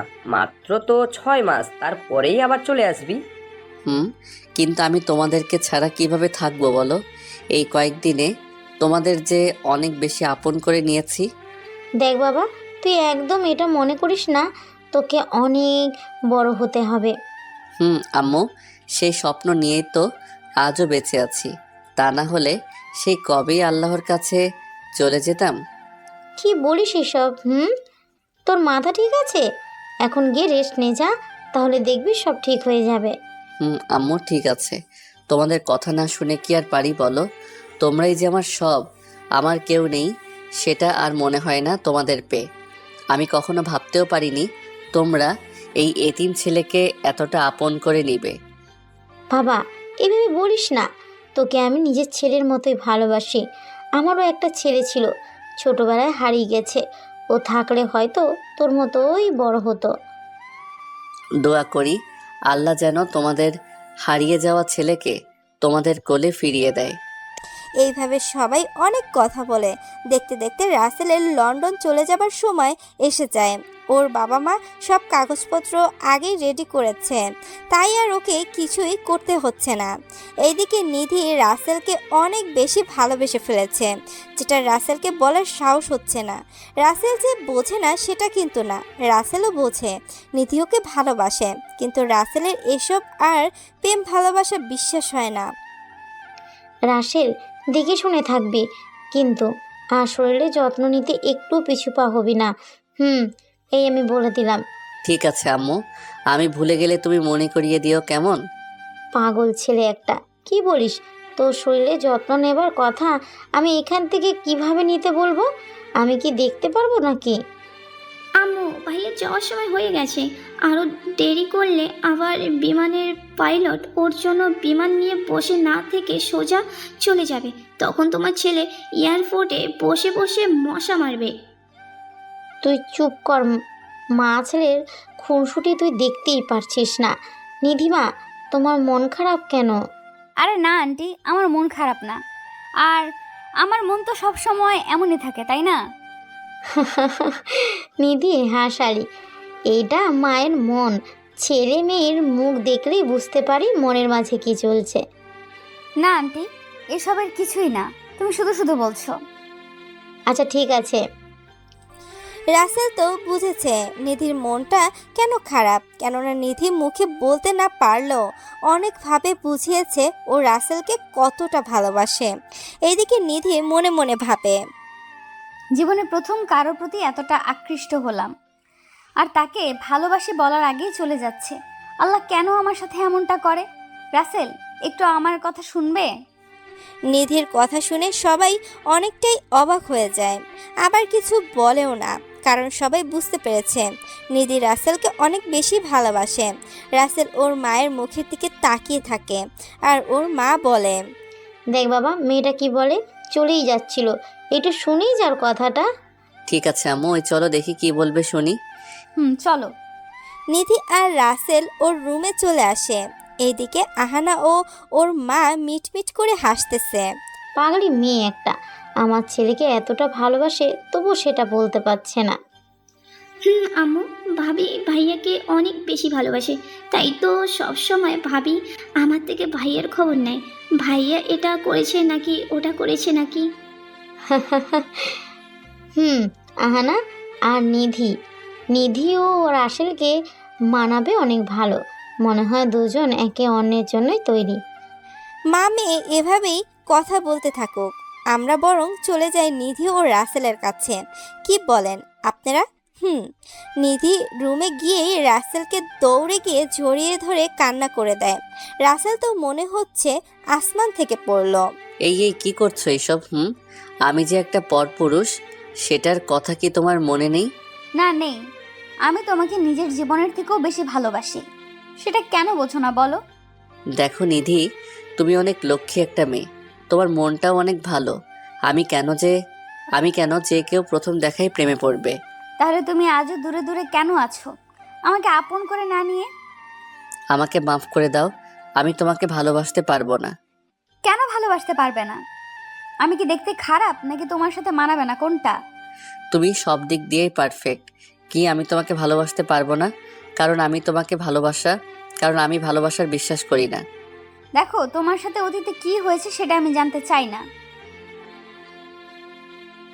আমি এটুকুই বলবো, আমি তোমার জন্য মৃত্যুর পরেও অপেক্ষা করব। শোনো নিধি, আমার কথা ভেবে নিজেকে কষ্ট দেবার কোনো মানেই হয় না। এই মনটা একটা পাথরে পরিণত হয়ে গেছে। যতই প্রেমের পানি ঢালো না কেন, প্রেমের গাছে ফুল ফুটবে না। আমার ভালোবাসা যদি পবিত্র হয়, তাহলে তোমার ওই পাথরের মনে আমি আমার প্রেমের ফুল ফুটিয়েই ছাড়বো। ওকে, চেষ্টা করে দেখো, আর ভালো থেকো। যদি বেঁচে থাকি তো ফের দেখা হবে কোনো এক সময়ে। উপরের কথাগুলো বলেই রাসেল সেখান থেকে চলে আসে। নিধি সেখানেই দাঁড়িয়ে থাকে, দুই চোখে জলের যেন বন্যা বয়ে যাচ্ছে। রাসেলের অনেক কষ্ট হচ্ছে, কেননা রাসেলও তো নিধিকে ভালোবাসতে চায়, কিন্তু ইশরাতের কথা মনে হলেই সব এলোমেলো হয়ে যায়। কারণ নিধিও যদি অমন করে, তাহলে যে ও বেঁচে থাকার ইচ্ছেটাই মরে যাবে। আম্মু আসি, আমার জন্য দোয়া করিও আর তোমার মেয়েকে দেখে রাখিও। বাবা, আমার দোয়া তোর সাথে সব সময় আছে, আর আমি আমার 2 মেয়েকেই দেখে রাখবো। মায়ের এমন কথা শুনে রাসেল না হেসে পারে না। হো হো করে হেসে চলে যায় রাসেল। আহা কি যে বলো না আম্মু। আচ্ছা বাই, আর পেতনি দেখে শুনে থাকিস। আহানা কিছুই বলল না, কেননা ভাইয়ের জন্য খুব কষ্ট হচ্ছে। এই কয়দিনে আসলেই অনেকটা আপন করে নিয়েছে। রাসেল এয়ারপোর্টে ওর বাবার কাছে বসে আছে, সব কিছু রেডি হয়ে গেছে। আর মাত্র কিছু সময় পরেই রাসেল চলে যাবে অন্য দেশের উদ্দেশ্যে। রাসেল চলে যাবে ঠিক সেই মুহূর্তে রাসেলের বাবা বলে ওঠে, বাবা, সব সময় নিজের খেয়াল রাখিস, আর কোনো চিন্তা করবি না, মনে করবি আমরা তোর সাথেই আছি। রাসেল ওর বাবাকে জড়িয়ে ধরে কান্না করে দেয়। বাবা ছেলের এমন ভালোবাসা দেখে ওখানে উপস্থিত সবাই যেন থমকে যায়। আচ্ছা বাবা, ঠিক আছে। আর তুমি নিজের আর আম্মু ও আহানার খেয়াল রাখিও। ভালো থেকো, বাই। রফিকুল চৌধুরী একধানে প্লেনের দিকে তাকিয়ে থাকে। ধীরে ধীরে চোখের পলকে সামনে হারিয়ে যায়, আর দেখতে পাওয়া যায় না বিমানটিকে। চোখের কোণে জমে থাকা পানি আজ একটু বেশি জমেছে। হাতের উল্টা পিঠ দিয়ে চোখের পানি মুছে বাসায় চলে আসে। এদিকে আহানা রুমে এসে দেখে নিধি এখনও কান্না করেই যাচ্ছে। ভাবি, তুই এভাবে কান্না করছিস কেন? আর ভাইয়া তো চলে গেছে, যাওয়ার আগে চোখের ইশারায় অনেক খুঁজলো। চলে গেছে, আমি ওকে কতটা ভালোবাসি সেটা কেন মানতে চায় না? দেখ ভাবি, ভাইয়ের মনে হয় কালো একটা অতীত আছে, যেটার কারণে তোর ভালোবাসা একসেপ্ট করেনি। তবে আমি স্পষ্ট ওর চোখে তোর ভালোবাসা দেখেছি। সত্যি আমি ওকে অনেক ভালোবাসি। সেদিন রাত থেকেই তোর ভাই আমার রাতের ঘুম কেড়ে নিয়েছে। এখন তোরা ভাই বোন আমার ঘুম ফেরত দে। ভাইয়া ফিরে আসুক, তখন বলবো তোর ঘুম যেন ওভার টাইমেরটা সহ ফিরিয়ে দেয়। আহানার কথা শুনে নিধি ফিক করে হেসে ওঠে। এইভাবে কেটে যায় অনেকটা সময়। রাসেল লন্ডনে এসে পৌঁছে যায়। এয়ারপোর্টে এসে নেমে ওর গন্তব্যে চলে যায়। ওকে নিতে আসার লোকটার সাথে এইভাবে কেটে যায় অনেকগুলো দিন। এই দিকে রাফি ও রাইসা কলেজে বসে আছে। রাইসা, দেখেছ, মানুষ চলে গেলেও ঠিকই তার স্মৃতিগুলো রয়ে যায়। রাসেল নেই, অথচ তোমাকে আমার করার জন্য কত কি করেছে সেটা ঠিকই আছে। আজ 3টা মাসের বেশি সময় হয়ে গেছে ভাই চলে গেছে। ভাইয়ের কথা খুব মনে পড়ে, জানি না বেঁচে আছে নাকি। রাইসা বাকিটা বলার আগেই রাফির মুখ আটকে দেয়। রাইসা আর কিছুই বলতে পারে না। এমনটা বলবে না, আমার বন্ধুর কিছুই হবে না, দেখবে একদিন ঠিক আমাদের মাঝে ফিরে আসবে। ইশরাত এখন আর স্বাভাবিক নেই, সবসময় নিজেকে 4 দেয়ালের মাঝে বন্দি রাখে, ঠিকমতো খাবারও খায় না। একটা নিরপরাধ ছেলের পবিত্র ভালোবাসা নিয়ে সিনিমিনি খেলছে। ওর সাথে এমনটা হবে না তো কার সাথে হবে বলো? ওর বোঝা উচিত ছিল, রাসেলের মতো ছেলেকে নিজের জীবনে পেয়ে ও হারিয়ে ফেলে মানে কত কিছু। এখন ঠিক বুঝতেছে, কিন্তু আফসোস, কিছু করার নেই। এইভাবে কথা বলতেই থাকে দুজন। এইদিকে রাসেল জানালার গ্রিল ধরে এক মনে বাইরের দিকে তাকিয়ে আছে। নিধির কথা আজ বড্ড বেশি মনে পড়তেছে। এখন আর ইশরাতের কথা মনে পড়ে না, কেননা নিধির ভালোবাসার নিচে ইশরাতের মোহ চাপা পড়ে গেছে। রাসেল এইসব ভাবছে, ঠিক তখনই পেছন থেকে আকাশ বলে ওঠে, স্যার, আপনার নাস্তা করার সময় হয়ে গেছে, চলেন, সবাই আপনার জন্য অপেক্ষা করছে। ও আকাশ সাহেব, আচ্ছা চলেন। স্যার, আপনার মনটা কি কোনো কারণে খারাপ আজকে? না, তেমন কিছু না, ওই একটু আর কি। বাড়ির লোকের কথা ভীষণ মনে পড়ছে তো, তাই আর কি। রাসেল আকাশের সাথে নিচে চলে আসে খাবার খাওয়ার জন্য। কি ভাবছেন, আকাশটা আবার কে? আসলে আকাশ হলো বিমান বাহিনীর একজন ছোট কর্মকর্তা, যে রাসেলের দেখাশোনা করে। সবাই নাস্তা করে নেয়। এইভাবে কেটে যায় আরও কয়েকটা দিন। রাসেল শুয়ে আছে, তখনই বাড়িতে ফোন দেয় আহানা ফোনে। আসসালামু আলাইকুম ভাইয়া, তুই কেমন আছিস? ওয়ালাইকুম আসসালাম, আমি অনেক ভালো আছি। বাড়ির সবাই কেমন আছে? হুম, সবাই ভালো আছে, তবে একজন একটু অসুস্থ আছে। অসুস্থতার কথা শুনে রাসেল অনেকটা ঘাবড়ে যায়। কে আবার অসুস্থ হলো এটা ভেবে। কিরে, এই তো বললি সবাই ভালো আছে, তাহলে অসুস্থ হলো কে শুনি? ভাবির অনেক জ্বর, তোর কথা চিন্তা করে ঠিকমতো খাওয়া দাওয়াও করে না। কি বলিস আমার কথা? ওকে কে চিন্তা করতে বলেছে? ভাইয়া তোকে অনেক বেশি ভালোবাসে, বুঝিস না কেন? আমার মনে কোনো ভালোবাসা নেই রে। আচ্ছা, ওর খেয়াল রাখিস ভাই, পরে কথা হবে। রাসেল ফোন কেটে দিয়ে চোখের কোণে জমে থাকা পানি মুছে নেয়, কেননা নিধির কথা ওকে অনেক ভাবাচ্ছে, যেটা মুখে প্রকাশ করতে পারছে না। একেবারে পাগলি একটা। ওর কেন আমার কথা ভেবে নিজেকে কষ্ট দিতে হবে? আমি তো ওরই আছি, সেটা কি বোঝে না? এই রে, আমি পাঠকদের সামনে এটা কি বললাম? রাসেল এভাবে কথা বলছে আর একাই হাসতেছে। এমন সময় আকাশ চলে আসে সেখানে। স্যার চলেন কোথাও ঘুরে আসি। আর তো থাকবেই মাত্র 2 মাস, তারপর তো চলেই যাব। চলেন, একটু ঘুরে আসলে মনটাও হালকা হয়ে যাবে, আর এই শহরটার সাথেও একটু পরিচিত হয়ে নেওয়া যাবে। স্যার আপনি খুব মজার কথা বলেন, কিন্তু আপনার সাথে যে জানি কথা বলে না, খুব ভালো লাগে। কি যে বলেন না, আমি ভালো গুছিয়ে কথা বলতে পারি না দেখে কোনো মেয়ে কথা পর্যন্ত বলতে চায় না। আর আপনি বলছেন আমার কথা আপনার ভালো লাগে? আপনার সাথে যে মেয়ে কথা বলে না, সে হয় বোবা, না হয় তার কপাল খারাপ। আপনার মতো এত সুন্দর মনের মানুষ পেয়েও কথা বলে না। হইছে, এখন চলেন রেডি হয়ে যাওয়া যাক। আকাশ চলে যায় রেডি হতে। রাসেলও রেডি হয়ে নেয়। হোয়াইট শার্টের সাথে কালো প্যান্ট ও কালো কোটে একদম পুরাই যেন ম্যান ইন ব্ল্যাক। এই পোশাকে রাসেলকে কোনো মেয়ে দেখলে চোখ না বন্ধ করেই এক বস্তা ক্রাশ খাবে। এই যে আপুমনেরা, আপনারা আবার ক্রাশ খেয়ে আমার দোষ দিয়েন না। রাসেল ও আকাশ বের হয় ঘুরতে যাওয়ার জন্য, কিন্তু রাসেল খেয়াল করছে বারবার আকাশ ওর দিকে তাকাচ্ছে। আচ্ছা আকাশ সাহেব, আমি লক্ষ্য করতেছি আপনি অনেকটা সময় ধরে আমার দিকে নজর দিচ্ছেন। এটার কারণ কি আসলে? আসলে স্যার, আপনাকে আজকে এই পোশাকে খুব বেশি সুন্দর লাগছে। আমি তো ক্রাশ খেয়ে গেছি। ইস, আমি যদি মেয়ে হতাম তাহলে আমি এখনই প্রপোজ করে ফেলতাম। রাসেল তো আকাশের কথা শুনে হাসতে হাসতে শেষ। ছেলে হয়ে ছেলের উপরে ক্রাশ খেচ্ছে। কি আর বলবো রে ভাই, আজকালকার যে জামানা আইছে, মেয়ে হয়ে মেয়েকে ভালোবাসে, একে অপরকে ছাড়া বাঁচবে না, সেখানে এটা কিছুই না। হইছে, এখন চলেন যাওয়া যাক। রাসেল ও আকাশ চলতে থাকে গাড়ি নিয়ে। অনেকটা সময় ঘুরে বাসা চলে আসে। আজকের দিনটা অনেক এনজয় করেছে, যেটা ভোলার মতো না। রাসেল বাসায় ফিরেছে, ওয়াশরুম থেকে ফ্রেশ হয়ে বিছানায় গাটা এলিয়ে দেয়। যেই না চোখে বন্ধ করতে যাবে, ঠিক তখনই ওর ফোনে আননোন নাম্বার থেকে কল আসে।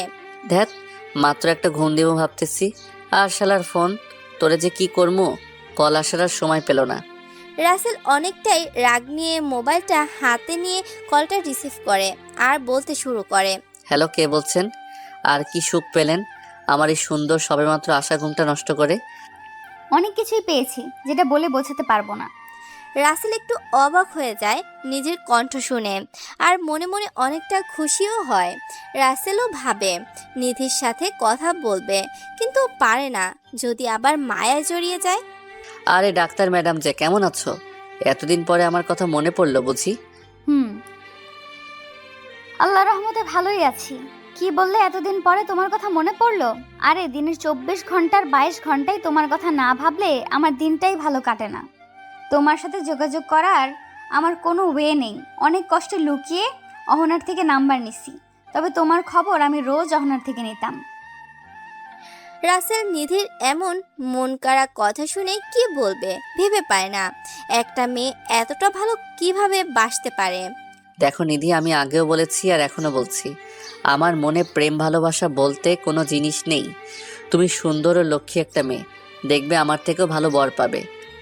চাই না আমার ভালো বর, তুমি ন্যাংরা কানা হলেও আমি শুধু তোমাকেই চাই, এবং মৃত্যুর পরেও তোমাকেই চেয়ে যাব। আর আমি বিশ্বাস করি আমার পবিত্র ভালোবাসা আল্লাহ কখনো মিথ্যা করবে না।